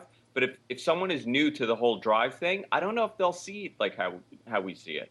Oh, they definitely won't. That's definitely just something that we notice because of us being of us using it for so long. But I think a lot of people could have that. People that, like you said, have adopted it early or were just using it before. Like I personally, I have never stored a file on Google Drive. Never. I just started doing it. I just started doing it because I signed up for the 1 terabyte package because I was paying $9.99 a month to Dropbox, and I would rather get rid of Dropbox if I could have a terabyte instead of 100 gigs. And a couple things I transferred over. It's much quicker than Dropbox. Is it? Yeah. Yeah. The I upload don't think that's. download is I much don't think quicker. that's a real surprise, actually. You think it's because Dropbox is awful. It takes forever. Yeah, I think Dropbox they're either throttling or they are having stressed servers based on what I've seen. What I'm going to start doing with Dropbox is I'm going to move all my GFQ cloud files that we all share to Google Docs, and I'm just going to use Dropbox as my my camera backup because every time I take a picture with my phone, it goes to my Dropbox. But I turned off backing up to Google. I don't want Google getting all my photos. Why do they have a porn restriction? And some of them are naughty, Mike. Just checking. No, I just don't. I don't want to. I find the Google Plus interface for uploading photos a little convoluted. When you look at them on, I just don't like the interface for whatever reason. You know, for photos, if you have a OneDrive account and you allow automatic photo uploads like you're doing right now to Dropbox, they will give you, I think it's an extra 3 gigs of storage. Some people have done that and got the extra 3 gigs of storage and then turned that back off and were able to keep the extra storage they got. Hey, Amnon, what's going on with the phone line? You hear the noise? You got gremlins in it. Yeah, I know. I don't. It's something. I probably need to reboot this computer. Everybody connected to the other Skype. No, it's fine. They I moved. could If you wanna go and connect to what is it, Steve? NCN space guest. No, That it's is okay. correct, I'm okay with yes. it. Yeah, I don't know what it is. The only thing I can think of is to reboot the machine. Now, let me ask you guys something, because for Google Drive, I actually see the long-term goal of Google Drive is being a cloud OS where everyone has access to it. That's how I actually see Google Drive working, is that you have an operating system somewhere in the cloud and you access it remotely. Do you think it'll work? I think, of course, if it's Google behind it, I think it definitely will work. Because it worked really well with OnLive did that with Windows, where they had Windows 7 on the cloud and you had access to your own computer, your own desktop on cloud before Wait, hold on. they pulled it. Was OnLive that little device that you played video games with? Yeah. They also thing had was a cloud, joke. Cloud service. OnLive was garbage. That's why it closed. Well, it was. They had a lot of issues. Well, Yeah, I actually, mean- they're coming back. I forgot who bought them. Somebody bought them. See, the issue with gaming is that you can't possibly stream something fast enough. Well, the issue is that your service may be great, but mine will be awful. So we'll have totally different experiences. Yeah, that's the thing is, I mean, you're streaming 30 frames a second at 720p. And then I mean, eventually that'll happen, but I think they were Oh, of too course. ahead of its time. but there's no way I could do that on 10 down, 1 up. No way. Yeah, but how about this, Nick? But how about for regular computing? What if you're doing something like me, where we're sharing, we share a computer together? It's a remote. It's a remote office environment where we all share computers. We all have access to the same files on the cloud. You don't need any physical computers. Oh no, it can definitely work for an operating system. It just I can't think work what for they'll applications eventually like do also with that is if they get the technology down. Imagine for someone like you that does video encoding, you don't have to go out and spend $2,000 to build your own machine. You could essentially use theirs for $1.99 a month or whatever they'll charge for, having a performance machine. You could do all your encoding on a cloud computer. Yeah. Hardware's going out the window. I mean, they're going to get these boxes are just going to be just little Chromecast style boxes where you just connect and now you have access to whatever's on that server. I did have a conversation this past week with a buddy of mine who's a networking consultant. He has local clients where he maintains their computers, law firms, businesses, things like that. This guy made his living and built his business being Microsoft certified, doing servers and so forth. And he says he said all of his clients are getting rid of their servers. They're all going to the cloud. And I told him, I said, I'm not really that excited about doing that because I'm not exactly the target client for that sort of technology. But one of the things that he brought up is that he has a client that is a real estate company. And because of the cloud integration, because of the way they operate, obviously their people are outside of the office almost all the time. If they're working, they're almost always outside of the office. But he gave me this one scenario that they can do where they can actually, the agent can go out to a house, they can go out and get the listing, take pictures, upload it, go straight to the website, do the definition. They can get a listing and have it online and in the MLS before they can even get back to the office. And it's all integrated with their office system. It's not just accessing a website. It's getting it all done and integrated and into their database and that sort of thing. And it made a lot of sense to me. That's a place where, to me, the cloud is an excellent option. But I told him, I said, obviously I have concerns about having access. He said, everything you need is on your local drive and it's just mirrored into the cloud. It's not really based on the cloud.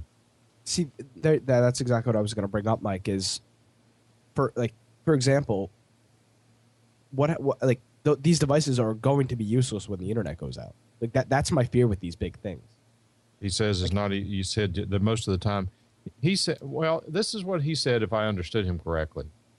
And I'm assuming he knows what he's talking about, but he says that when you talk about the cloud, using air quotes, that's not really accurate. What you're really doing is, in essence, a sophisticated Carbonite, and that is whatever you do is being replicated into the cloud, accessible in the cloud, as opposed to actually typing the document into Docs on the like you do with Google Docs. You're actually typing through the cloud. If that goes down, you're out. I mean, there is no access to a Google Doc.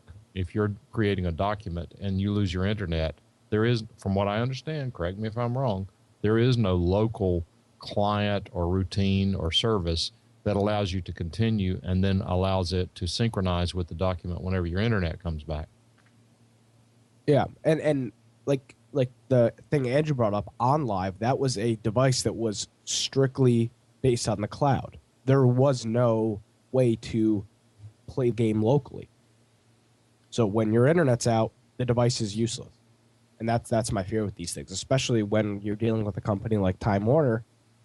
My internet's been out for a few hours at a time, just a normal day, because there's issues with their end or whatever.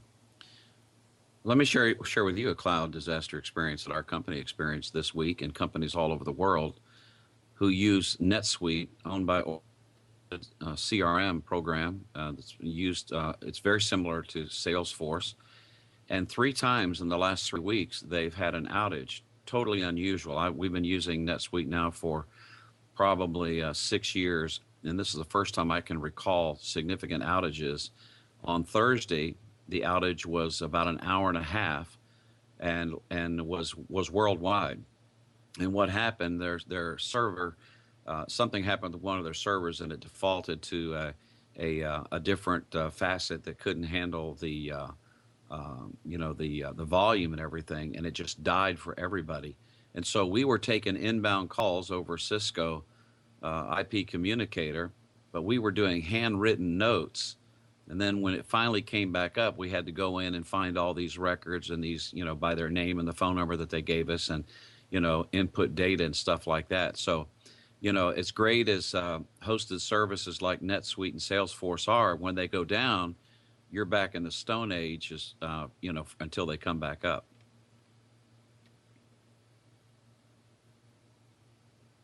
And that's a big fear.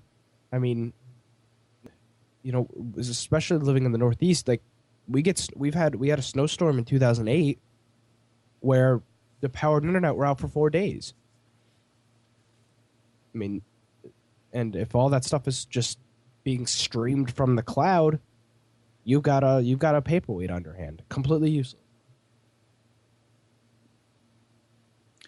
I'm going to want to do a test, though, Mike, to address see if I can get an answer to your question, because I do have my Google Drive set to use offline, and I know that it saves, as I type in the cloud.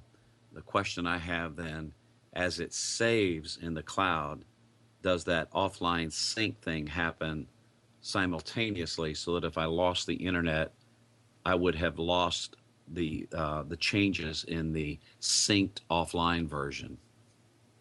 Well, it's obviously really easy to test. All you Right. need to do is start typing and then have your wife unplug the Ethernet cable at a critical point in your typing that you can know exactly what point it is, and then you should be able to type a little bit more, like type the numbers 1, 2, 3, 4, 5, and see where it picks up and see where it resumes.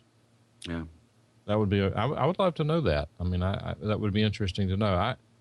I don't want to deny the advance of technology, and if the cloud's where we're going, it's where we're going. I mean, we've gone almost essentially cloud, and the cloud as far as music is concerned. I mean, CDs have disappeared, DVDs have disappeared. Lots of people moved to USB and thumb drives, but I read an article this week that indicated that the future of music is streaming, and that is the Pandoras and those streaming music services are where people are getting their music. Now, what it does not address is where do people get the music if they want to download it to their phones, or whether they want to actually own the music tracks themselves, and where do they get the music files if they want high quality and not this MP3 garbage. That was not addressed, but the reality is that the overwhelming consumption of music now is through radio stations still to some extent, but it's all moving to online services like the Pandoras. And Mike, yeah. So go ahead. You can finish what you're saying. No, I don't know what I'm saying. I was reading this in a music magazine that is aimed towards musicians, to the people who are crying the loudest about their inability to monetize their efforts in the music business. And while it is true that people will always make music even if they don't get paid for it, I think there's a big issue with regard to how do you make music if there's not enough money involved to be able to go to a studio or to buy the equipment to be able to produce the content to be consumed over the Pandoras and so forth. It may be another case of where the small guy is squeezed out. I don't know.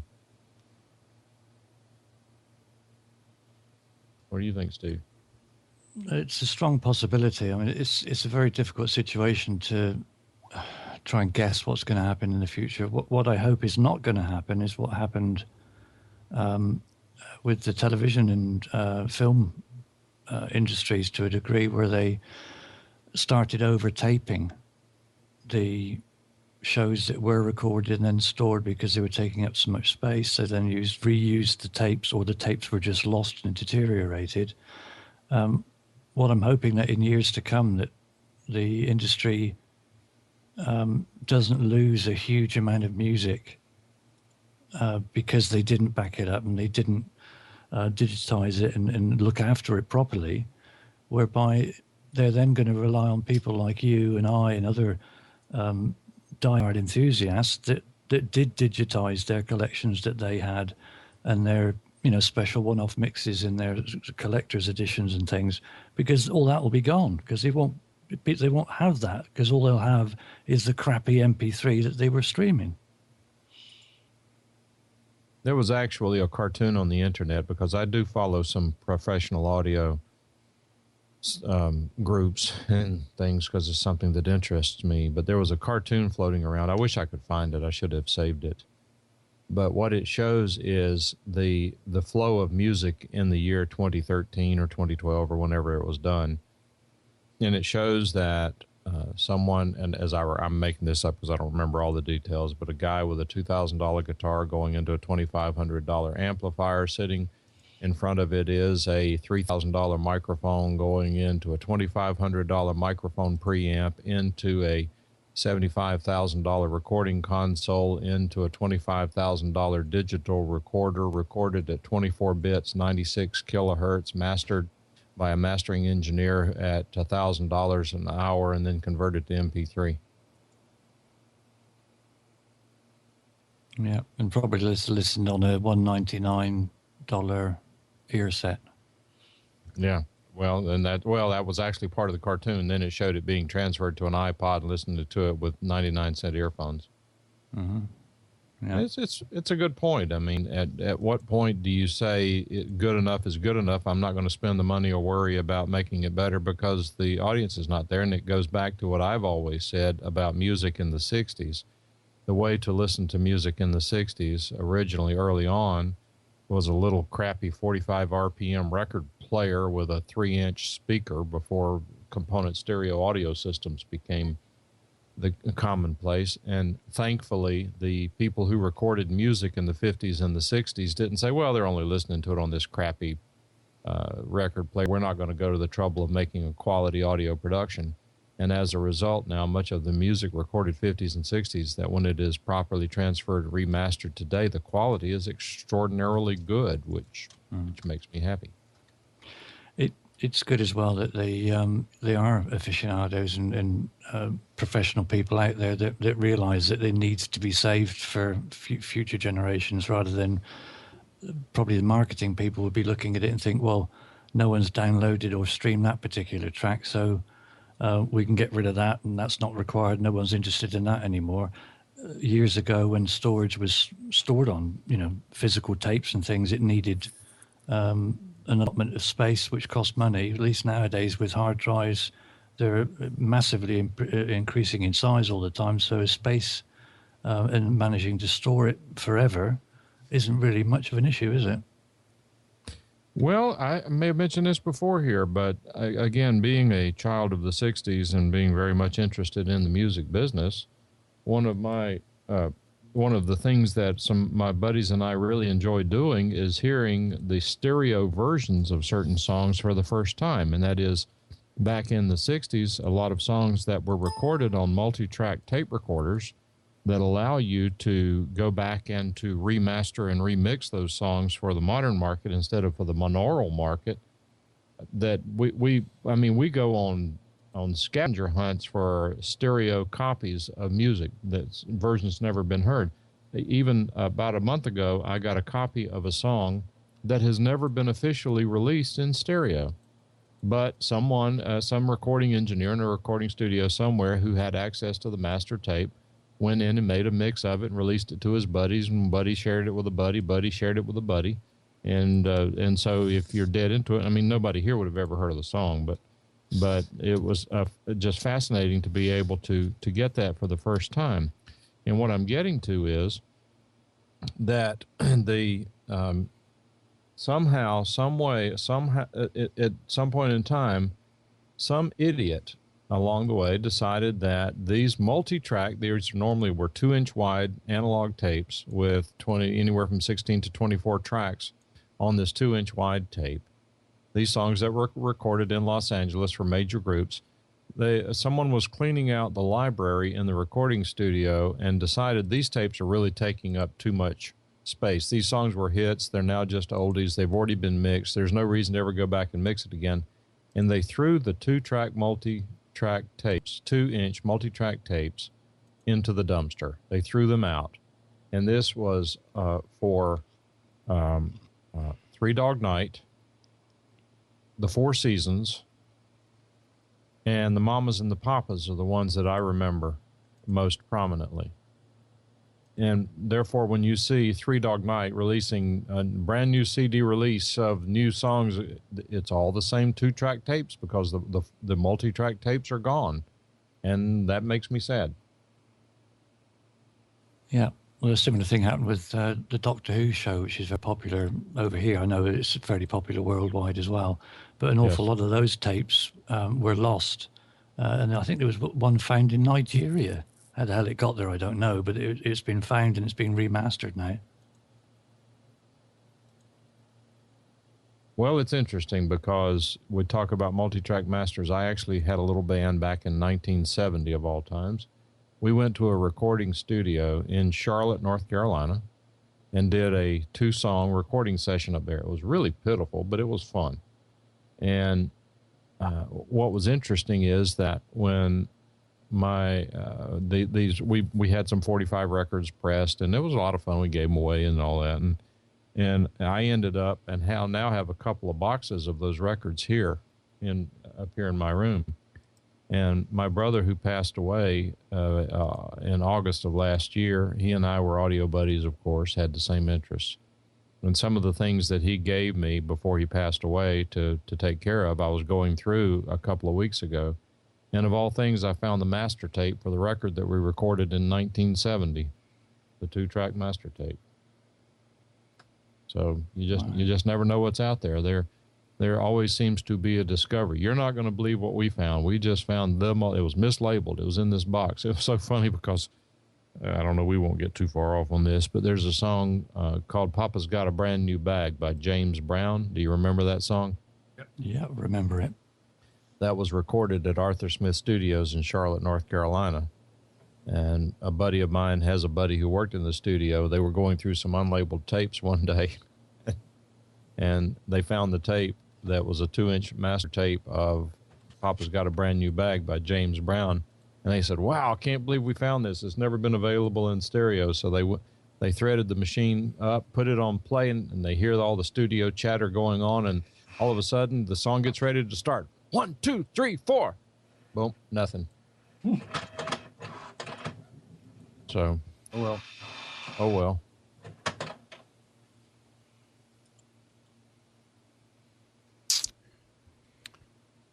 Yeah, I'm just playing here with some. You can switch too if you like. I agree and disagree with what Eiffel's saying. Much will be lost. Hard copies are important. I don't think that like with archive.org, there's an awful lot that's going to be retained. I've got probably any file that I would ever not need, I've got backed up. Anything I would need probably would be gone forever. But what happens if archive.org sends out a notice tomorrow, we've run out of funding, we're shutting down at the end of March? There's not enough bandwidth for people to go reclaim their files they've stored on archive.org. I think that we're at risk by trusting these services. You've got to maintain local backups. You've got to maintain off-site backups of things that are critical. I shudder to think, and this is why I'm agreeing and disagreeing with Eiffel. I shudder to think how many irreplaceable pictures, digital pictures, have been lost over the last 10 years. Baby pictures, things of that nature, deceased member pictures, because of people not making backups. I mean, I'd say 10 months, 10 weeks. If you look at it worldwide, it would be an astronomical number. So it's scary to think of it, and I guess I would be subject to that. But all you can do is the best you can do. Just be careful and back up, and do an offsite backup. I did talk with a buddy of mine who's an engineer who has like 5 identical computers that he replicates one to the next. And I said, well, that's fine till your house burns down. And then, and he told me last week or two that he actually not only has he gotten a fireproof safe where he is storing additional copies at his office, but he also now got an off-site storage, a secure off-site storage. And I don't know if that means in a bank or whatever, where he's periodically taking off-site versions of what he has, and it's usually disk images, to make sure he has everything, which I really like that idea, in storing them off-site. That's what I do with my main system, the one I would use and have everything on that I have had for years. I've got 2 drives. I back it up to the drive, take it to my father's place, and then bring the one that was there back. Excellent. And then I do the same on that one, and then next time I'm down, I swap it over. I don't do it perhaps as regular as I used to, but I do it regular. But then I'm not online as much as I used to be. Yeah, I mean, you're not creating that many irreplaceable files lately either, though, are you? No, not really. You're not taking a lot of pictures that you would be heartbroken if they were gone, if they were taken since. I mean, what I'm saying is there are not that many new irreplaceable files being created since the last time you swapped drives.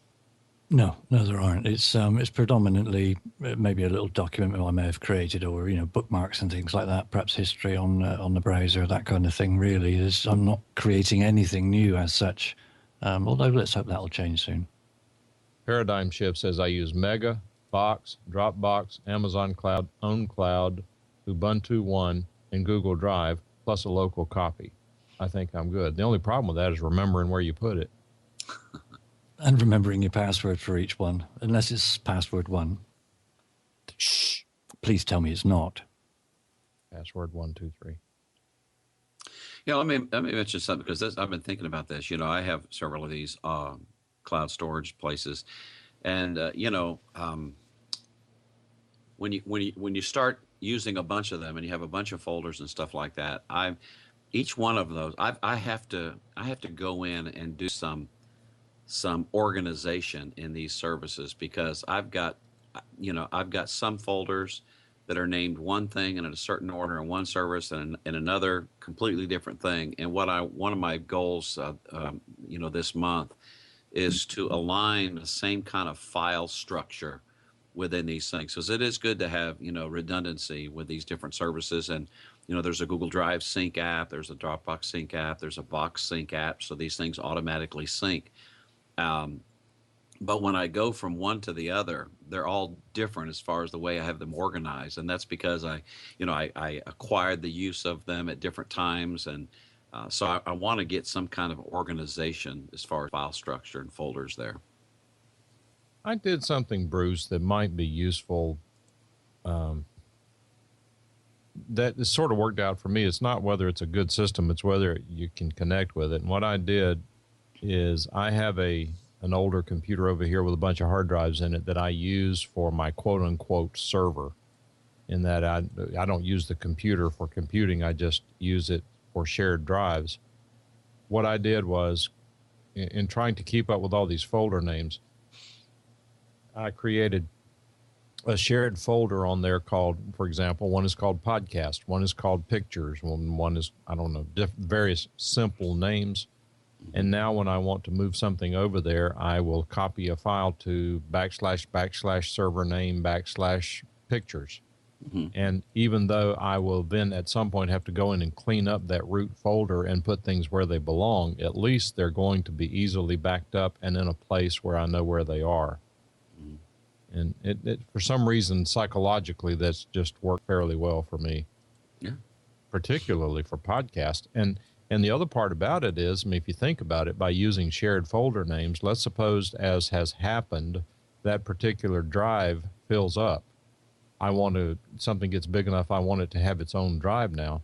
I will then take and copy that /podcast/ whatever over to the new drive, then share that drive as a folder, and externally everything being copied to that folder name stays the same, even though it ends up on a different drive. Speaking of podcasting, you tweeted or something I saw where you had posted, I think it was a tweet that maybe it was an automated thing, that you were in the chat of a particular podcast yesterday on podcasting. And so I thought, well, if Mike's there, got to be something good going on. And this was being streamed on Mixlr. So I went over there and I saw, I can't remember what it was, but you had posted a comment in the chat that I thought was rather interesting. I can't remember what it was, but I do remember it was kind of provocative. Do you recall the post that I'm in the chat that I'm talking about? No, not really. I mean, I did not even know that was going to Twitter. I don't care. I mean, anything I say, I assume it's going to go everywhere. But I was surprised that you showed up. I was actually on the road. Oh, okay. And so that was done from my phone at 65 miles an hour on 64. But let's see here. By the way, I did get a response from Mixlr that they're working on an Android app. They keep saying that. Yeah. And the reason they're not overly motivated is because you can get to their stream through the web browser on Android. Yeah, but then you can't multitask from there. As soon as you go to another app, you lose it. No, I understand. I mean, I think they are, and it's a good bunch of people, but I think that they are either growing too fast or the money may be tightening up, because they're not even nearly as responsive to me as they have been in the past. And I've been good for them, and they've been good for me. So I don't know what's going on. I hope they're doing well.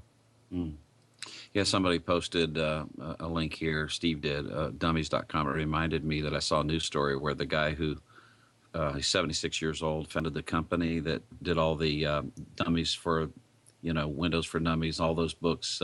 Passed away. This I think yesterday. Oh, he did? Yeah, let's see if I can find that. Yeah, billionaire technology publisher Patrick McGovern died Wednesday at Stanford Hospital. He was the founder and chairman of International Data Group, which is responsible for the For Dummies book series.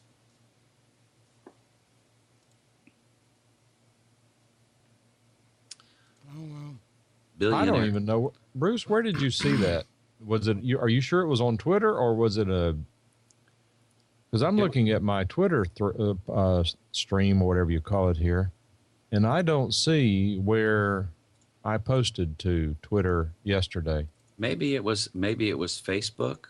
It was one of those automated things, and it just said that you were in the chat for this show.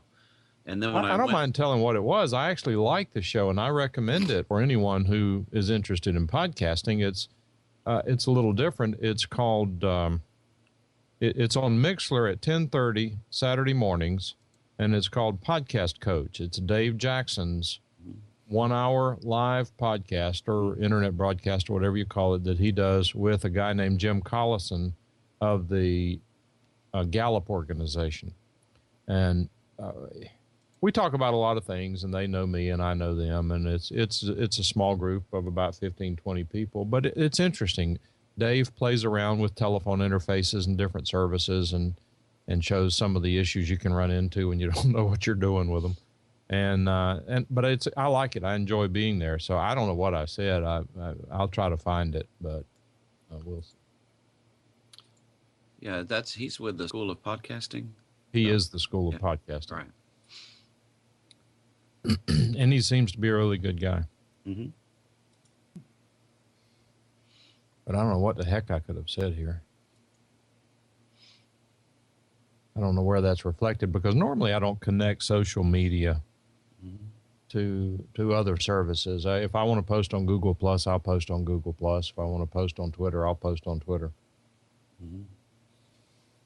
If you go back, if you can find out where you saw it, that would be interesting to know. Yeah. I don't know what I could have said. Maybe it's still in my phone. Hmm.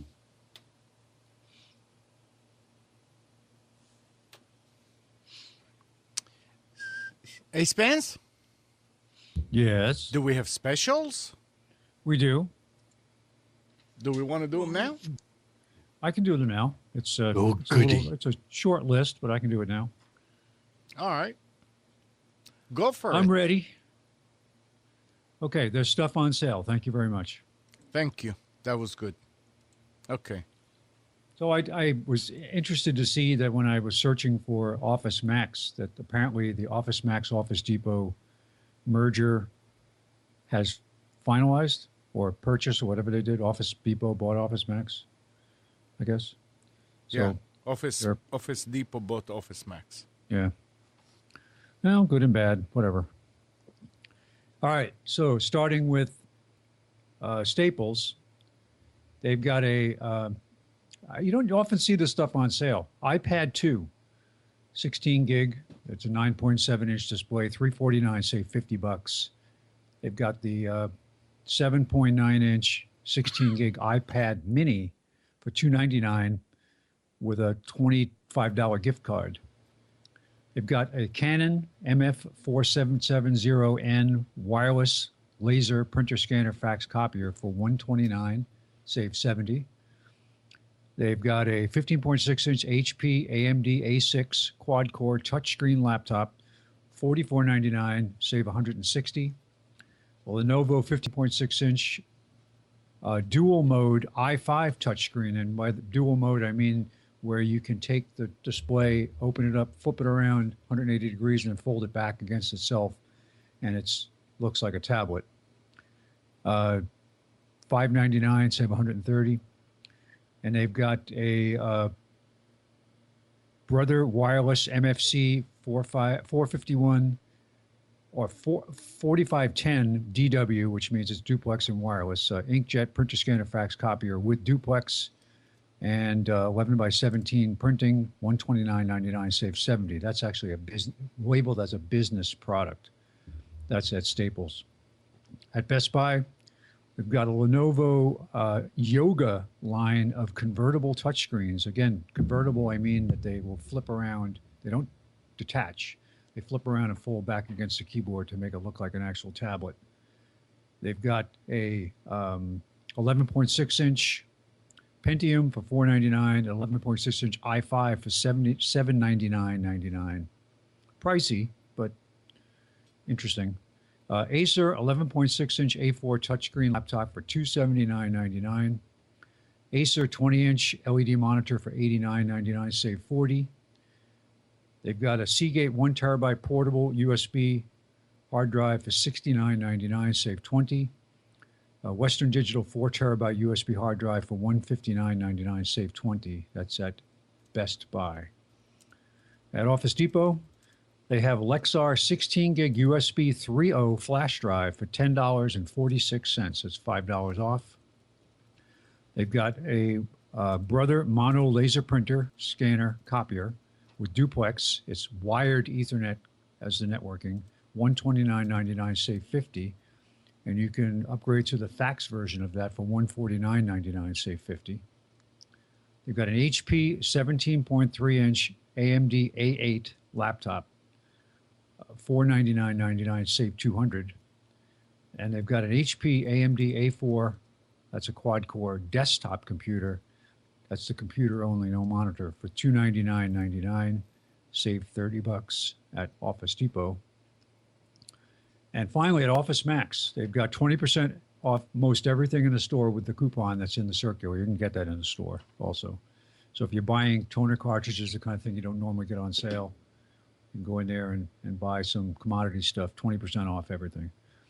HP AMD A10, this is their screamer, desktop computer, $499.99, save $100. Toshiba 15.6-inch AMD A6, touchscreen laptop, and it's $849 with a $50 gift card, save $90 total. I'm sorry, $349, not $849. I can't even read my own handwriting here. $349, and that's with the $50 gift card. It's a total of $90 off the regular price. Dell 15.6-inch i3 touchscreen for $419.99, save $130. And finally, a Toshiba 11.6-inch Intel touchscreen laptop, $299.99, save $80.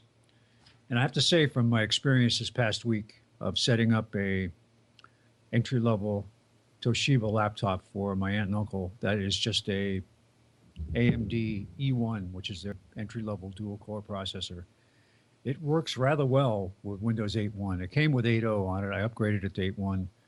and put a classic shell on it and shipped it off down to them in Florida. And it works quite well. And that's it. Why, thank you. Again, anybody who wants to send me their credit card number or some cash so I can buy these products and test them, I'd be more than happy to do so. And I'll report back. Spence, what computer equipment are you taking with you? I'm taking my my MacBook, and Pam's bringing her laptop, and I'm taking an iPad and a Roku. And anything else I can think. I'm sure there's some little odds and ends I'll take. The apartment we have has free wireless, and I can't vouch for how good it is. We did have a Skype call with the landlord on that wireless, and it was good. It wasn't choppy. So I'm going to assume that the wireless is good. I may bring my little wireless to Ethernet converter if I have space. But space is critical for how much stuff I can bring on the airplane. So that's probably about it. I mean, I'll have, I may bring the second iPad. I'm not sure what I'm going to do. I'll have a Kindle with me. Again, it has to be determined by space. You're talking about space as in suitcase? Physical space in the luggage. Yeah. and how much stuff I'm willing to carry on my back as far as weight goes. So Well, I'm sure I'll forget something. And Pam joins me in 3 weeks, so if there's something I forgot and it will still fit.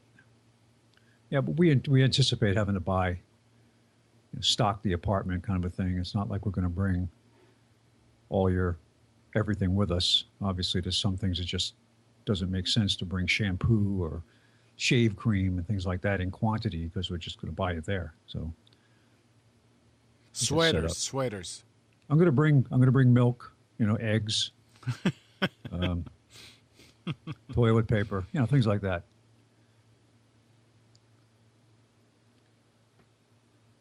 But yeah, I have to report on next Wednesday to check in at the transportation headquarters and then get some paperwork done, and training starts on the following Monday. And it's been interesting. I've been taking the practice tests for the CDL general knowledge test as well as the air brake test. And there's a lot of excellent tools out there for free to take all these practice tests, to watch videos. And I was fascinated by this one site that had a link to a video from 1965 that was produced by the Army for training mechanics on how air brakes work.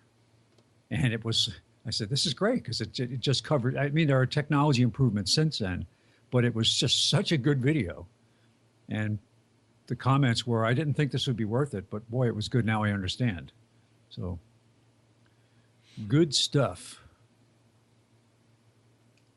Well, Eiffel is on talk show and she says, bon voyage to Spence wherever he's going. Oh, let me see here. I'm not watching the chat right now. She's not in the chat. She's on talk show. Oh. Well, thank you. I appreciate it. I will be joining as schedule permits. I anticipate working 6 days a week and because Pam is on a 5-day schedule, she'll have Friday. I believe she'll have, well, I shouldn't say that. I think she's working regular hours, but they said that they would coordinate our days off so that my day off lines up with hers. So hopefully that'll be on a Sunday every so often.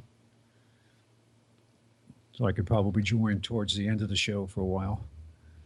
I'm not bringing my green screen with me and my backdrop. You're going to have natural That's backdrop. It. I'll sit outside. I'll go down to, we're 2 blocks from the river downtown in Fairbanks, and there's a beautiful greenway and walkway right along the river there, places to sit. So I'll go there and do it there. Yeah, as long as Wi-Fi is there. Oh, who cares? I'll just pay for, do it on my phone. All right. It'll be interesting to see how well that works. I know that the best carrier in Fairbanks is Verizon, because when we were there in 2007, the service was great. And service was great all down the train route that goes from Fairbanks to Anchorage was the coverage was fantastic. Yeah, so you can just call in. So and even in some of the little towns we went to, they had Verizon coverage, which was good. So I can confirm something that we talked about earlier. This is my Acer C720 Chromebook. I started a document when I was on the internet, and I just typed, now is the time for all good men to come to the country 4 times. And then I typed in, test comes now as I turn the internet off. Then I disconnected the internet and kept on typing. And I typed, now is not the time for all good men to come to the aid of their country. And then I typed, turning the internet back on. So it saved as I was going along. And then when I turned the internet off, I was still in the document. I could continue to type in the document, the difference with what I was typing when I was online. And in the title space of the document, it says offline test lost internet. That's the name of the document. So now I'm going to turn the internet back on, and And so I was able to continue to work on the document that I started online. After it went offline, continue to work on the document, and now I'm logging back in, and it will sync back up, and I will not have lost anything. Nice. I wish it worked like that with video. Mm-hmm. Ain't technology day. brilliant? The what, Steve? So ain't technology brilliant? Mm-hmm. So I'm back online now, and I click to open that document, and it has the changes I made when it went offline. So that's good. Mm-hmm. Very good. Now you do have to you do have to set your Google Drive for offline. And if you've not done that yet, when you go into Google Drive, on the bottom left, you'll see the word More. You click that little word More, and you get a drop down that will allow you to turn that on. And then it will automatically sync all of your documents offline, which, puts a copy on your device that you can continue to work on. So, and that's the other thing, like for instance, a Chromebook with 16 gigabytes of solid state drive. I mean, ostensibly, you'd want to be careful, what you wanted to be available to work offline on. I don't think you're going to want videos or necessarily photographs, but certainly documents would be things that would be good to have, and spreadsheets, and maybe Google Slides, your PowerPoint type stuff. So.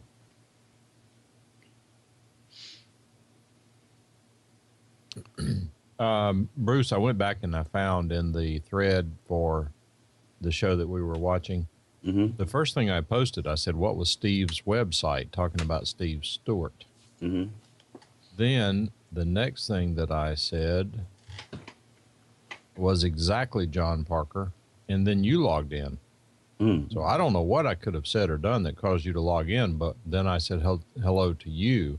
Mm-hmm. The next thing that I posted is in response to some comments that John Parker was making is snake oil is alive and well. Podcasting is the new Amway. Yeah, that's the one. Well, what did you mean by that? I mean, it's like the people who are kind of naively thinking that podcasting is a way to make a lot of money. Is that what you were getting at, or what? Yeah. I mean, it's sad. It's really, really sad. And I mean, I'm having some of my buddies who are talking me into not caring that people are getting ready to get taken advantage of. I mean, it's not my place to be their protector from being stupid, but the fact is that there are all these guys out there who are claiming to make all this money by podcasting. Quit your job, become a podcaster, make a living, get rich. It ain't so. It's just not so. Right. And so I don't know. I guess they're just going to have to learn the hard way. But what happens is you have guys who are very carelessly throwing around numbers, and even though they may have been successful in creating a business with podcasting being a part of that business, they are not making $160,000 a month podcasting like they're claiming. Mm-hmm. I'm making $200,000 a month podcasting, actually. Yeah. Well, so you ought to be able to get that number up with time, Nick. You think so, Mike? You do honestly believe that? All right. Well, you need to put a little more effort. I mean, you're doing it without any effort. You need to put a little effort into it. All right. And you're gonna see it's gonna just shoot all the way. Yeah, of course. Yeah, why be satisfied with passive income? Even one was talk about it. Never mind. But yeah, Mike. What? The guy, these coaches and consultants or whatever they call themselves now, they go in and they somehow have gotten this idea that they're going to post their income online. Here's how much money I'm making. And even in their own document, you can disprove what they are saying. They'll put down there this amount for teaching, this amount for materials, this amount. No, that's not podcasting. Those are ancillary services. Those are other things. And podcasting is an excellent addition to any business plan. I'm a big fan of using it for that purpose. But don't go online telling people. You know what?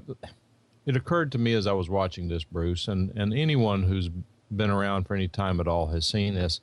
If you go into a room that has a microphone and a loudspeaker system, there's a certain number of people in that room who really want to get up there and hear their own voice over that microphone and speaker. And some of them, you can't shut them up. They get up there and they want to talk. I mean, that's the entire basis of karaoke, is people who want to hear themselves through a loudspeaker system, right?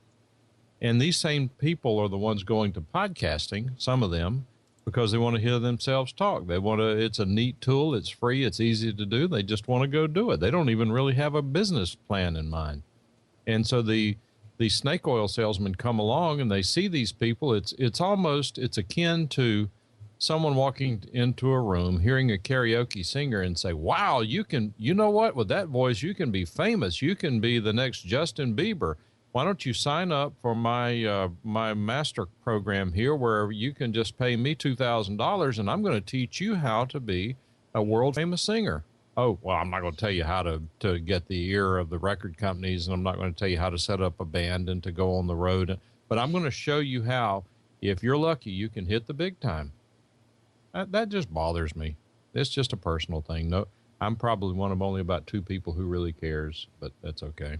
Mix minus? Who needs that? You don't need mix minus, you morons. Yeah.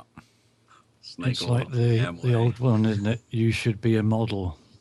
Here's my phone number. Give me a ring. Oh yeah, just take your clothes off, because you won't never need to do that again. But just it's just a huge con, isn't it? I want to be famous and make lots of money. Multi-level podcasting. So that'd make a great podcast, wouldn't it? I'd watch it and pay you to do it so that you could tell me how to be successful. There was a few that was on TalkShoe some time back that was sort of saying how you can make money. It's podcasting and that kind of thing. And it didn't last very long, 2 or 3 shows, and they realized that no one was there wanting to know. There's an old joke in the radio business which adequately applies to the podcasting business, and that is, how do you make $1 million in the radio business? You start with $2 million. Yep. That's true about any business. So speaking of paying to hear, Nick, what you were saying, it's quite interesting, and I'm trying to remember the name of the service right now, but the Daily Tech News Show with Tom Merritt, it's Patreon. Yes. It is amazing what he's getting on Patreon for doing this show right now. That's an interesting model. Explain what it is, Bruce. Okay, Patreon is a way that you can donate and support a person's a podcast. And there are, for instance, on Tom Merritt's show, and I'm looking at his Patreon page. If you go to Patreon, I'll put the link in the chat. Let me do that and come right back to the page. And for those who are not in chat, it's patreon.com/ACE-DTECT. Correct. And he has 3,513 patrons and the donations come up to $10,207.15 a month. Yep. And that's pretty interesting. I don't know what Patreon's taken, and I haven't taken a deep dive into Patreon's model thing. See, Mike, are you saying it's low? The piece that they take, I thought, was something like 15 or 20%. See, somebody told me half, but I don't believe that. That said half was full of it, because nobody would use it if they took half. They just do it themselves. And there are so many copycats doing what Patreon is doing. Yeah. Is Patreon the Cadillac of these services as far as Well, it's the one that. Go ahead. No, go ahead. Andrew's the one who told me about it, and I don't know if they are the best or the first, but they do everything you need. So There's another one called Podfund, PODFUND.com, and it's doing a similar thing, but people are just not interested in it.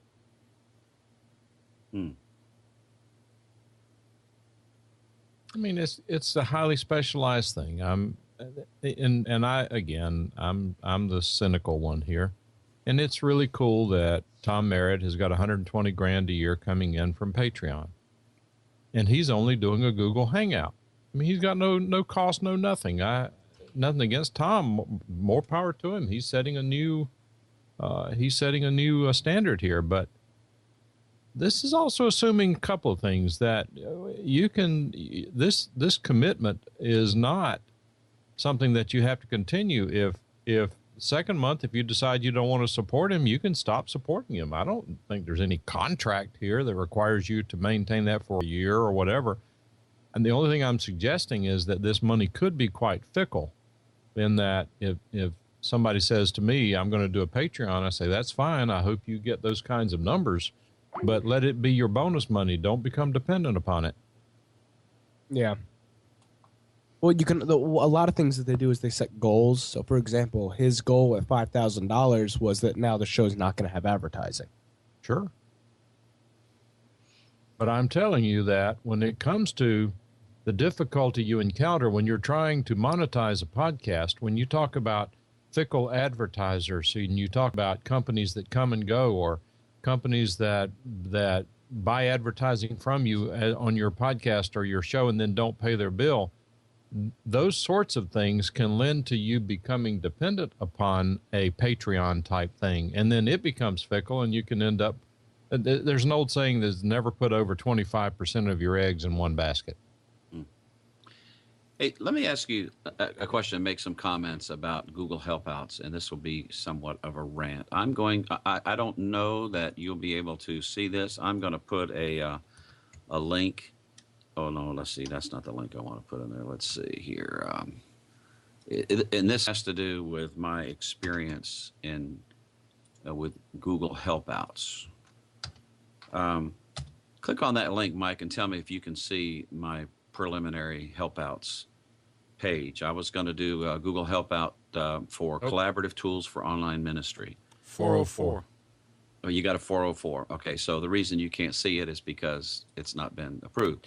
So anyway, I apply for Google Helpouts. I get this email. Hi, Bruce, congratulations. You have successfully submitted your Helpout listing.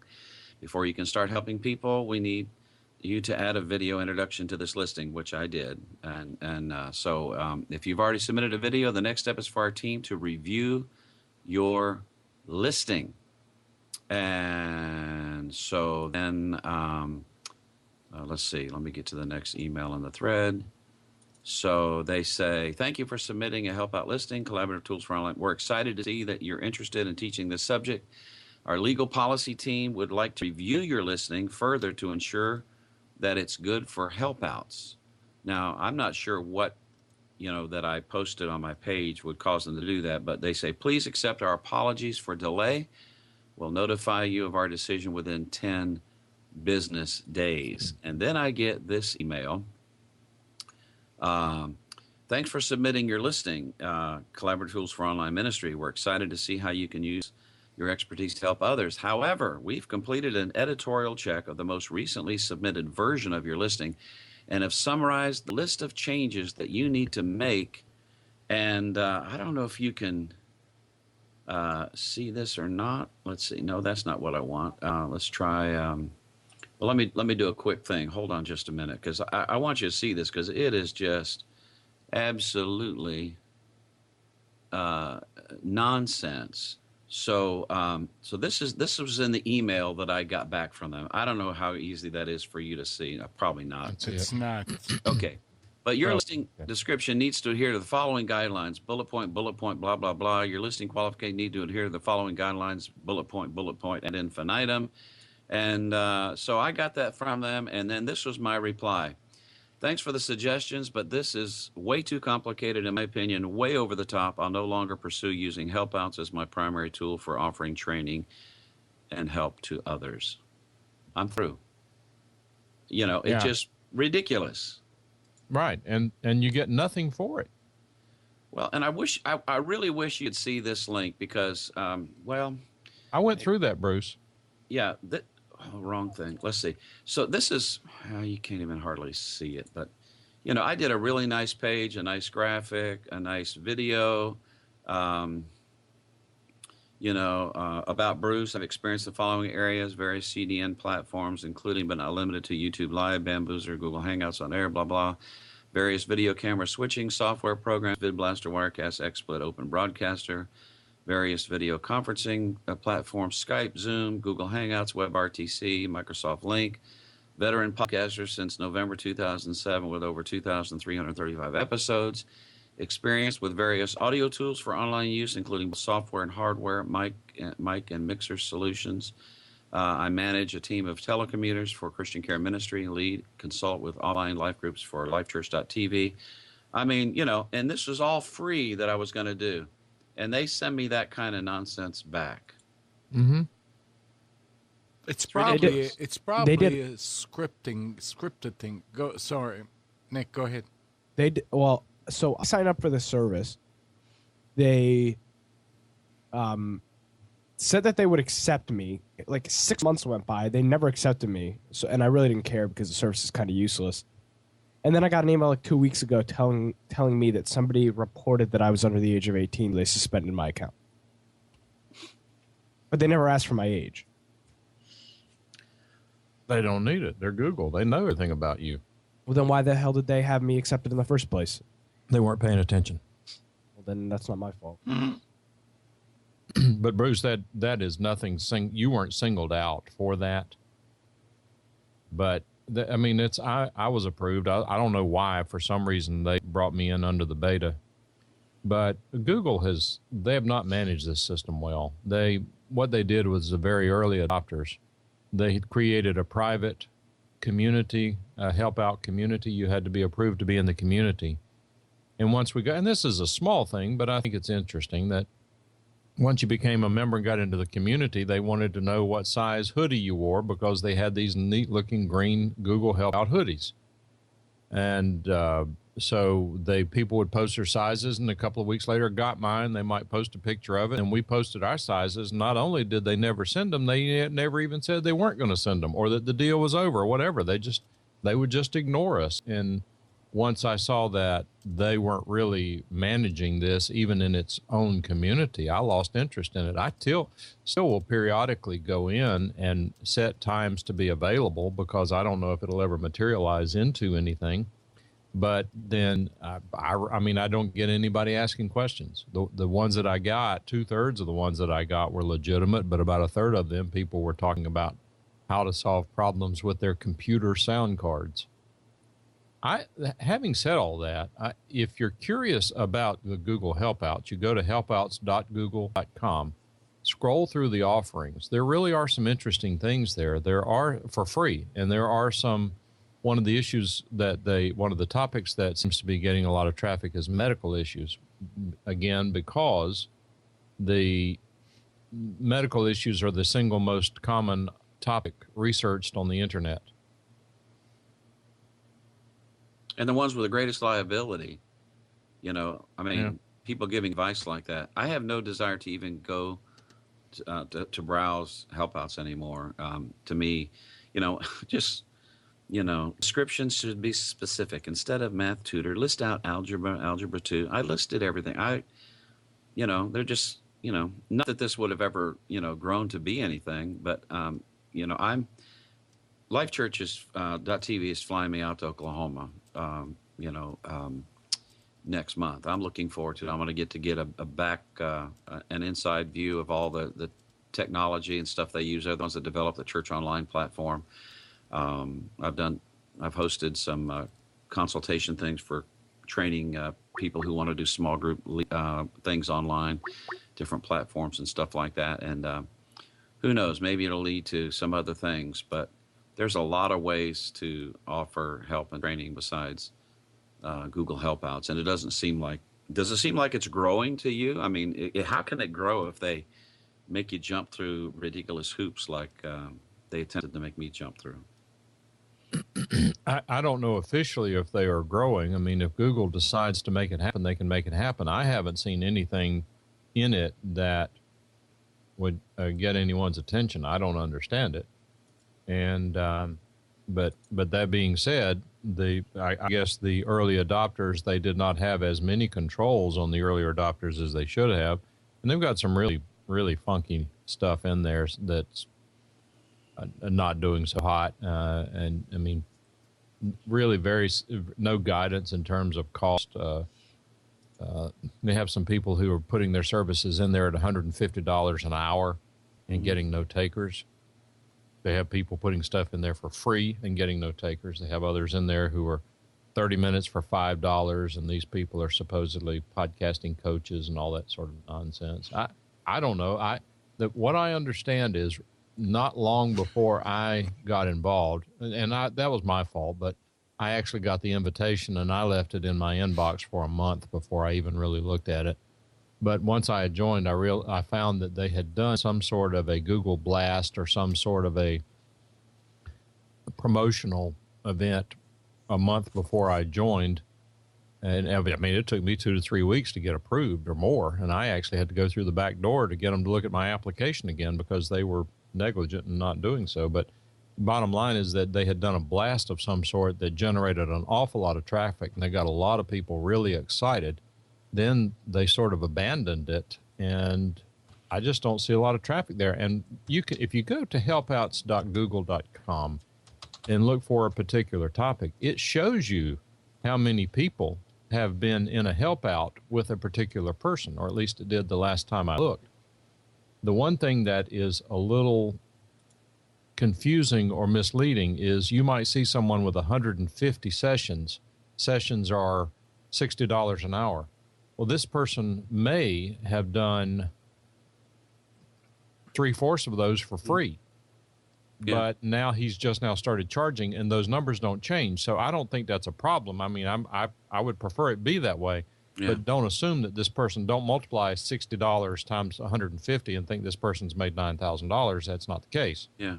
I'm doing a live screen share. I put the link in. That's one of the things I like about Zoom. If you click on that, that's a way for you to see, and you'll be able to see it in all of its pristine glory. And you'll see the little red thing on my graphic that says changes required. I'm interested to see if these people are going to reply to my sorry, I'm not interested. It's over the top. But here, this is basically what it says. I've got a high quality video that I made here, and you can't click on it obviously to see, but I mean, give me a break. Isn't there enough information, specificity of what somebody might learn from me if they were to engage me? Well, I hate to tell you this, Bruce, but they've heard a whole lot worse than what you said to them. It is ridiculous. Well, you know what? It's you are sitting here. I won't go into it on the air, but you and I'll talk. But you're sort of echoing some of the things that I was suggesting to you in a prior email. Mm-hmm. At some point, you just got to walk away from this nonsense and let them have their little party. Mm-hmm. And that's where it is. Their party. I mean, I've got an ongoing issue with a moderator on a forum that I like to participate in. Mm-hmm. We have this power hungry moderator who's abusing his privileges for moderation on this particular forum, but I can't win that argument. Mm-hmm. I lose. There's no point in even trying it. At some point, you just got to just walk away from it. And at this point, I don't see anything. And Nick will tell you this, and several other people who've asked me about it. Who else was it? Daniel J. Lewis was asking about how do you get an invitation for help out. Several other people have asked. And I tell them, go ahead and do it if you want to, but don't expect anything miraculous to happen as a result. I just don't see it yet. Yeah. I think I'm going to do a little a YouTube video rant and share it around, see what kind of response I get. Well, they might might take away your Google accounts. Oh, that Zoom window looked quite impressive, very clear.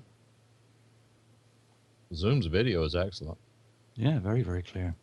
Mike, well, I've got the mic. Mike, I've just downloaded a manual, an album, I was going to say. What on earth am I on? I've just downloaded the manual that you're looking for from that link. Well, Steve, Behringer says that they haven't written the manual for it yet, so I'm really intrigued as to how you downloaded it. Well, it just beggars belief, I know, but I've just downloaded it and I've just been looking at it as a PDF and it says it's that model number. QX1204 USB. That's the one. QX1204. Now, it's not the quick start guide, it's the user manual. Nope. It is the getting started and the user manual, 20 pages. Oh, I'll look at it, but... well, you download it and have a look. If it isn't, it isn't. I will. But I've just downloaded it and it looks like it is. But you'll know because you've got the mixer, I assume. Yeah. Well, they have a new 1204? Yep. Looks like yeah. it. And it's a good price as well. So I could strongly consider getting one of those myself. I was looking at the 1204 anyway. What's the difference between the QX and just the X then, Mike? One of them has, the QX has, from what I understand, has some wireless stuff added to it. Some wireless stuff. Yeah. Somehow, yes, Amnon. I'm annotating. I'm annotating on my picture. I'm watching it. But QX1204 USB. Okay. I'll go back and I'm got too many things going on at one time right now. But you're doing pretty good. But anyway, that 1204 USB. This is manuals online. This one I'm looking at now says Quick Start Guide, Steve. And it says check out Behringer.com for the full manual. Well, the one I downloaded is 20 pages. Right. That's the Quick Start Guide. Quick Start in 20 pages? Are you kidding? Well, yeah. Half of it's security. I mean, warnings. Safety warnings. Okay. Not to operate this mixer while driving your car. Then maybe they have a description of all the different features of the mixer, but they don't tell you what they do, or maybe briefly. But then they really don't go into a lot of set. The Quick Start Guide just kind of gives you an overview. Okay. And if you're not audio intelligent like I was when I first started using this stuff, you're going to go looking up terms and that does what? But see, this is where Behringer is being short-sighted because, I mean, I write articles from time to time and help them out. And if they had even remotely engaged me, because sometimes you need inside information to do this stuff. And before I'm going to tackle it, I got to have a contact that I can ask certain questions. Or in this case, there are things on this mixer that from the Quick Start Guide, I don't know how they work. And if they would send me one to play with it, I'd play with it and write things particularly interesting to broadcasters and podcasters. But they're just not interested in that market. It doesn't intrigue them at all. They couldn't care less about getting people to contribute. So I spend my time elsewhere. I have to tell you right now that one of the things that I am looking at and been meaning to do and forgotten to do is that I'm going to start taking a look at Mackie, because for beginners in this business, which I deal with a lot of them, a manual is very important. Because you guys will know that our buddy from Egypt is trying to figure out how to get his system going. He's starting from absolute ground zero. And I dogged on him about reading the manual, and he said I would, but there's not one. And I thought he was crazy, and I went back and looked into it. Sure enough, he bought a mixer, and there's no manual for it. The Mackie manuals are much better written for beginners, even though they are written for people in the recording industry as opposed to the broadcasting industry. But most of my experience has been that not only are the Mackie mixers more expensive, but they don't have the USB connection, which I think is important. Well, if you know a contact in Behringer, what I would do is send them page 20 of that setup guide. Their little symbol there says "We hear you" with a picture of a woman smiling. Just send them that. Say, "We're obviously not hearing us because we want a bloody manual." Since I won't tell whom I spoke with, I'll tell you that what he was thinking, but he didn't say, is this company sucks, and don't be surprised with what I'm telling you. I mean, you could hear what was not being said out loud, and I know tone what of voice spec. Well, no, you know what it is. It's like any company. It's they're going to focus on where the money is. They've come out with this new X32 series of mixers, which they appear to be excellent, excellent mixers. And I'm confident that they're working overtime to make sure the documentation on those is good. And so we'll see. That's just my theory. I don't know that, but I suspect that they're following the Pareto rule. They're spending 80% of their time on 20% of their products that are generating the revenue. I mean, any business is going to do that. I'm looking at the Mackie mixers, and for example, the 1402 VLZ4. And from what I can tell, there is no USB output on it. And for most broadcasters, that's probably fine. I mean, for most recording studios and so forth, that's probably fine. But that USB connection is very useful for broadcasters because it allows you then to use the analog sound card on your computer for mix minus. Oh, wait a minute. You don't need mix minus. What am I thinking?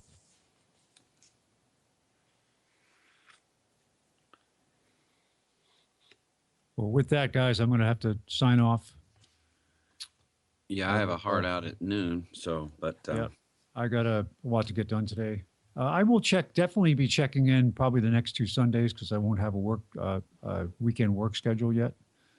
So I'll be able to check in. And, what's the plane ticket costing you? $10. It's points.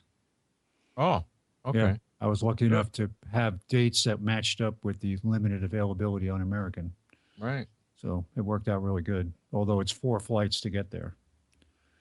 Yeah, wow. I gotta tell you, U.S. Air, who is now American, boy, you talk about price gouging during the months of March and April for spring break. It is ridiculous.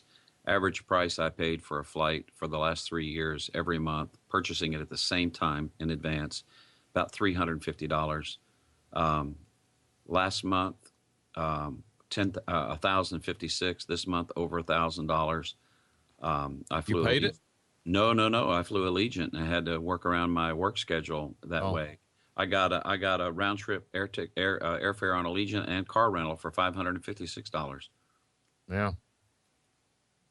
So Allegiant, do they have propellers on their planes? Oh, they fly MD-80s and MD-88s. You know, if you can get to an airport and they fly to a place you want to go, it's hard to beat it. And their deal with Alamo on the rental cars when you book your flight there is just, you just can't beat it. But they only fly on certain days. So to Orlando Sanford, it's either a Sunday or a Monday. And by the way, or Sunday or a Thursday. And the Thursday return trip is at 6:35 a.m. in the morning. Ooh. And if you miss that flight, the next flight is the following Sunday, So it's not like, oh, I missed a flight, we'll book you on the next flight. Well, the next flight is not anytime that day or the next day or the day after that or the day after that. So what you're saying is they have one plane? No, they have. They've got kidding. a great. I've heard good things about them. Yeah, I just haven't had an opportunity to use them. Yeah, I mean, I'm good. The American it's like a love-hate relationship. I have permanent gold status with them, so I try to take advantage of that. But yeah, so like I'll fly now to Alaska. I don't have to pay anything extra for my bags because I'm gold, and that's for the rest of my life on U.S. Air and American. So yeah, that's $100. Right after the merger, I'm a platinum preferred on the U.S. Air side, and so I'm already you get priority boarding, you get to go first and all this kind of stuff. And what they did was they let the American Airlines super duper people go first in priority boarding, and then the platinums got to go on U.S. Air. Yeah, was that on a former American flight? No, or on a U.S. Air flight? On a U.S. Air flight. Oh, there's something wrong there. Yeah. You had an American gate agent moving over there to do something. That doesn't sound right. Well, all you gold and platinum guys make flying for us trash very difficult, meaning that if a flight gets canceled or delayed, you guys get all the available seats and we get nothing. So that's one of the reasons I hate flying now. I don't want to fly enough to get the status that you guys have. people look at it as you being lucky. You earned that status. You had to endure those airlines to be able to get to that point. True. And I don't want to get there. Well, you rack up points quick if you do international flying. Like I made gold on one trip Wow. one time. So, and then I made platinum that year by May. Yeah. But I it pass. just- yeah, it's but if you're at the low end of the status chain like gold is, we're at the bottom of the so-called preferred list. All the other statuses go higher. So Yeah, if I want to try to use, I have like 15 or 20 upgrades. I can never use them because I can't get on a flight that hasn't, or all the upgrades don't go to platinum and air pass. Sure. And so on. So, but try being the trash that we are. Yeah. Whatever. All right, guys. I will talk to you in a week All right. from right. 4,200 miles away. Travel care. safely. Thank you. Talk- Have a good Stay day, safe, everybody. Spence. All right. Bye. Bye. Mike, guys, somebody on TalkShoe says, sorry if you have already addressed the question. Running XP on my desktop, what happens if I keep using it after Microsoft stops supporting it? Running XP on my desktop. What happens if I keep using it after my? It'll continue to work. It just won't be getting any new updates. Right. I wouldn't worry about it. As long as you, I would say, as long as you are protecting yourself with a different browser and if you're a careful surfer and you don't just go all over the place, if you don't, let's put it this way, if you don't practice safe computing, then you can get in trouble. Let's suppose that, let's be hypothetical for a moment, because this is where there's a lot of hysteria out there with regard to XP ending. Let's suppose the hysteria is 100% accurate and the world's going to end whenever Microsoft stops providing security updates. Then I would suggest that what you do is that you become extremely aggressive about making backups, Right. like hard drive images of your XP operating system. If you get hacked, then you immediately restore your backup and you're back before you were hacked. That does not solve the problem of someone getting your secure information, your banking numbers or all that. But you need to be wise about that anyway and assume that any operating system is susceptible to that sort of hack. Right. But I wouldn't run from my shadow on that. It depends what you're using it online for as well, really. You need to take into consideration that it's years and years old, and it's very susceptible to being broken into, even more so when they stop updating it. I mean, is it absolutely desperate that you have to stick with XP, or is it just it's going to be a hassle to upgrade to 7, for instance, Windows 7? Feel free to call in if you'd like. You can either call in to TalkShoe or call in on 919-589-9773 if you happen to be in the US, and we'll gladly talk you through it. But you better do Saves it having to quickly. wait for 90 a typed seconds. answer. Ooh. Yeah, Steve Gibson, security expert, says he's not all that concerned about XP for all the reasons you said. Using a different browser, keep an updated browser, and use good computing habits. You should be fine. What about, there are different, of course, if you're using Chrome, Chrome comes with Flash built in. So you're not having to, update for various browsers. I wonder if some of these companies are going to continue to update, Java for older versions of IE and Flash and that sort of thing. But all right, gentlemen, I got to back out of here. I got some new guitar strings I need to put on so I can play this evening and get to where I got to go. Well, have a good one. All right. See you later. Mm-hmm.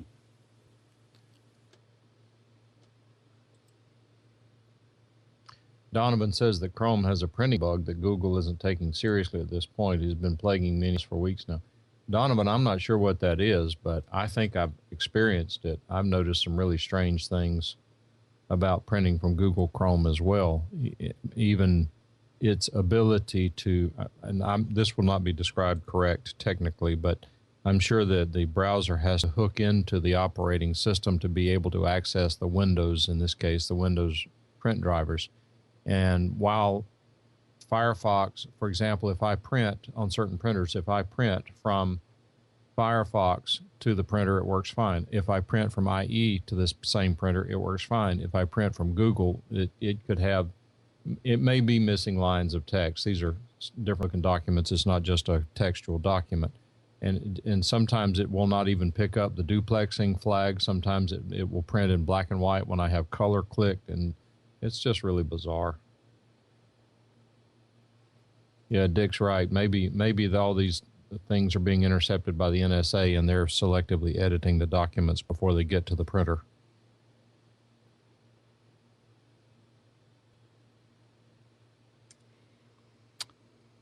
Well, it is that time. It is. But just to put the caller, not the caller, the person that asked about XP, I still go into offices where they use Windows 2000.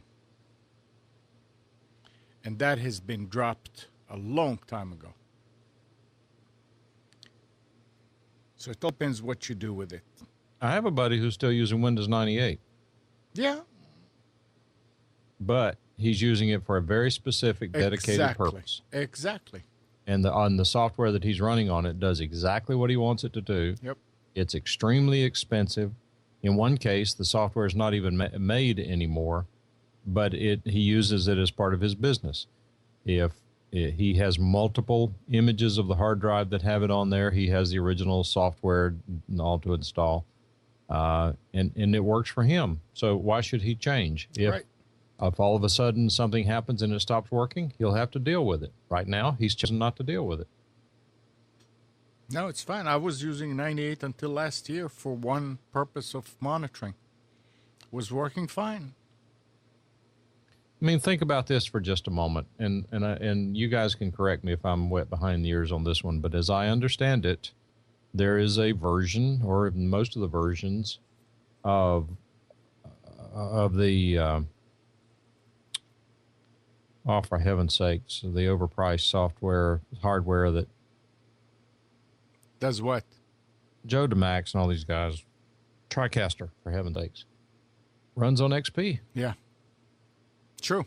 So what are they going to do? Are they going to flush the system? And I don't think they will. So it becomes a dedicated application at that point. And if you paid $40,000 for a TriCaster 2 or 3 years ago, or 4 years ago, or whenever it was XP, are you now going to go out and buy a new one because XP support has been discontinued? Nope. Heck no, you're going to keep using it. No, Donovan, that's not what I said. I didn't say that it only works on XP. What I said was that the systems were built on XP. They have yeah, did you mute them, Amnon? Nick's trying to talk and we're not hearing anything. Oh, shoot. I muted the wrong thing. I'm sorry, Nick. And Nick will correct me here, but what I understand is that it is built on XP, and then the later systems, as they come out with new models, then they did go to Windows 7. Is that correct, Nick? Correct. Everything from the TC40 on is now running Windows 7. The TriCaster Studio, any TriCaster Studio model is running XP, but anything released probably in the last 3 or 4 years is running on 7. So that's that. So what happens then if for people who are running on the older system, do they need to stop using their TriCasters because XP is no longer supported? No, but you have to remember they're not running just straight Windows XP. They're running a very dumbed down version of Windows XP. For example, you can't even get on the internet on the computer. And I don't think the web they browser do. Doesn't even work. I don't think they do updates anyway. No, there is no updates. Yeah. They don't do updates either, and because the computer can't be accessed.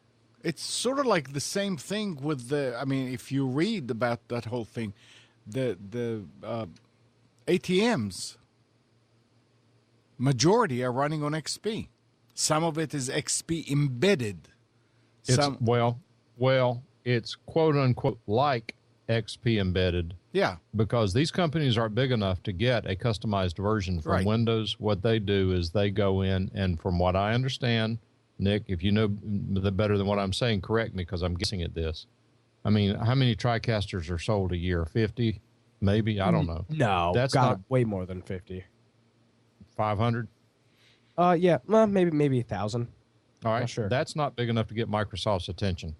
No, and not at they're all. not going to create an embedded version for a TriCaster. So what you do is you go in and you remove certain modules and you customize it in group policy settings and things that you create the equivalent of an embedded version from what Right. I understand. And I do actually have a little bit of inside information about how non-embedded the XP system is in it, but I won't go there.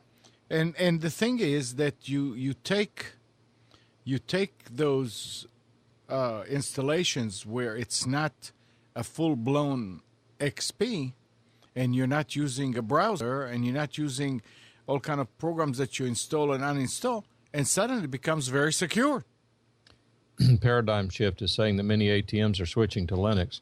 Yeah, I love think it them. should have been Linux from the start. Well- Why in the heck would anybody write a dedicated application like that, which is, I mean, in terms of media demands, is very, very low. I don't understand why they would have ever done it any other way, but maybe there's a reason. There was a Well, reason. Let's put I it this, do know there part of was. the reason why, and that is people use what they're most comfortable with. If these guys were hired to develop a system and they're Windows users, they use Windows. I mean, I get that.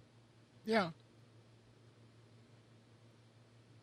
And to administer it, I mean, they did not need a highly paid system administrator for Unix, Linux. People that know how to turn on and click on the start button can be, I'm joking. Okay. All right. So, Mike, I read your thing about me doing the different tryouts. I mean, we'll talk about it after the show. Yeah. I wanted to hear from other people what they think about the way that the show went today. Technically, as far as the Well, several picture. people said they had to switch to other things because certain things stopped working and all that, and so Well, I'd like to know what stopped working. well, Daily whatever. Motion stopped working. Really? Yeah, it's a bug. And there was I a had to mid-roll refresh the ad page a video. couple of times. What'd you Yeah. say, Steve? I had to refresh the page a couple of times because the video just froze or it was constantly flashing. No, the flashing, you're talking about this type of flashing. This is what BitBlaster does when you capture or recapture. I just did it, and you'll see Mike's. Well, not just Mike's, probably the whole thing. Yeah, All right, that's an infraction.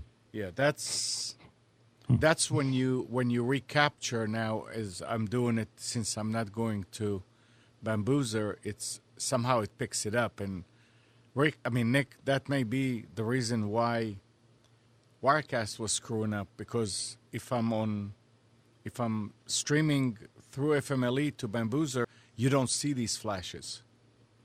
I never paid course you attention. Do what? Because I said, of course you don't. No, I don't see why you don't. Because you're using virtual camera, Amnon. Oh yeah, that's true. Yeah. Right now I'm using a virtual. That's right. So yeah, so that's why this was doing it. What They're other? telling you in chat what was wrong. Oh, you don't want to talk about it. Oh, I see. So you can read that in a minute. Had to move to audio only. That's not something that I'm doing. That's your internet, probably. You can say that, Amnon, but I'm telling you that when people are reporting having trouble watching, even if it's something in their system, you have to you have to be prepared for that on this end. People aren't going to work hard to watch a stream. They'll just turn it off. Paradigm Shift said the stream was bad. This is like when I get somebody telling me my email bounced. Well, what was bad about it? I'd like to know, so I'd like not to know not to do that kind of stuff. Was it jerky? Was it what was wrong with it? Laggy. That was probably their internet. Interesting. So he copied the URL from the video and pasted it into another tab. Well, did you try to refresh? Did you try to go to another link? Under the video. There's the Daily Motion, Vaughn, Justin. Obviously, because you went. Did Paradigm Shift went to audio only? Somebody said they had to go to audio only.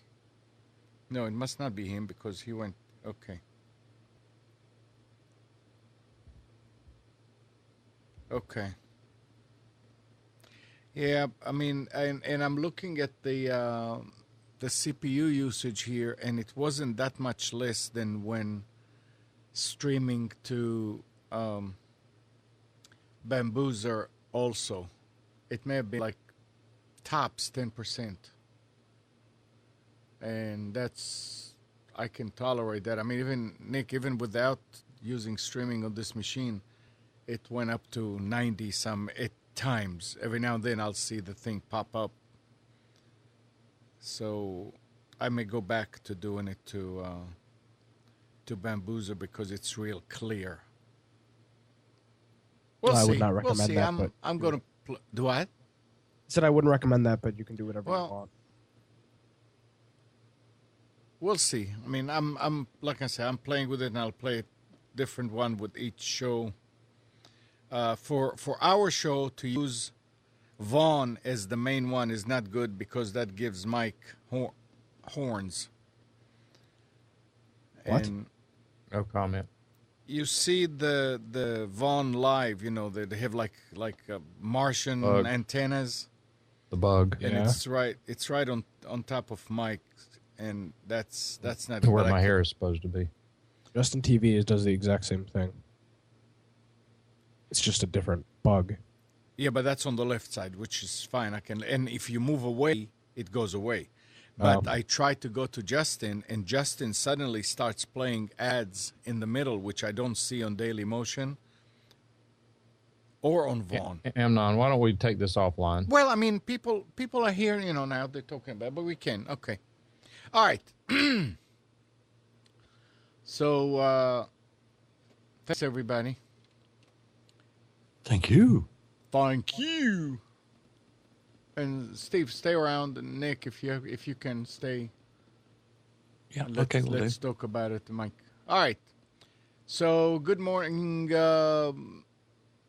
Kathy, Hannah, Nabil, McNorm, Katie, and Donna. Thank everybody for tuning to Computers 2K Now. We hope you enjoyed and maybe learned something from our time together. Remember to practice safe computing, back up your hard drive, and update your virus scanner. We'll be back here next Sunday at 9, but you can always reach us at computers2know.com. While you're at it, like us on Facebook, subscribe to our YouTube channel. Tomorrow morning at 11, it's the Health In Show. At 1 o'clock, it's Breaking Free. And at 7 p.m., it's the Tanya Love Show. See ya.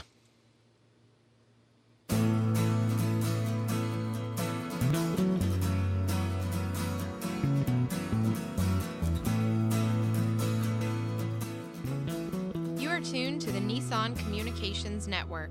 Our weekly lineup of call-in programs includes Computers 2K Now with Amnon Nissan, Health In with Debbie Bruck, Breaking Free with Marilyn Shannon, Lessons of Vietnam with NCVVI members, The Tanya Love Show, Reawaken Your Brilliance with Julie Seibert, and if you tuned in too late, you can always watch each program in its entirety or download an MP3 audio file of it at www.nissancommunications.com.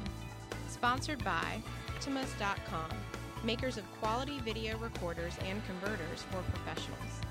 That vidblasterguy.com, CarolinaApparel.com, and DeltaForce.net.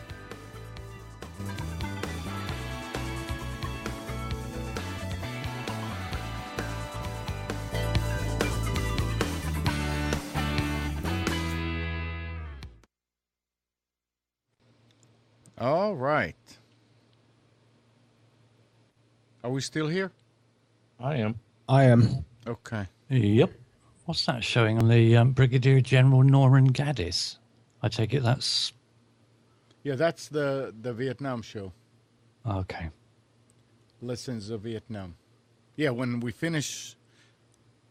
This is why I wanted to do this, is because, I mean, on other shows especially, when somebody... Wait a second, I forgot to finish it here.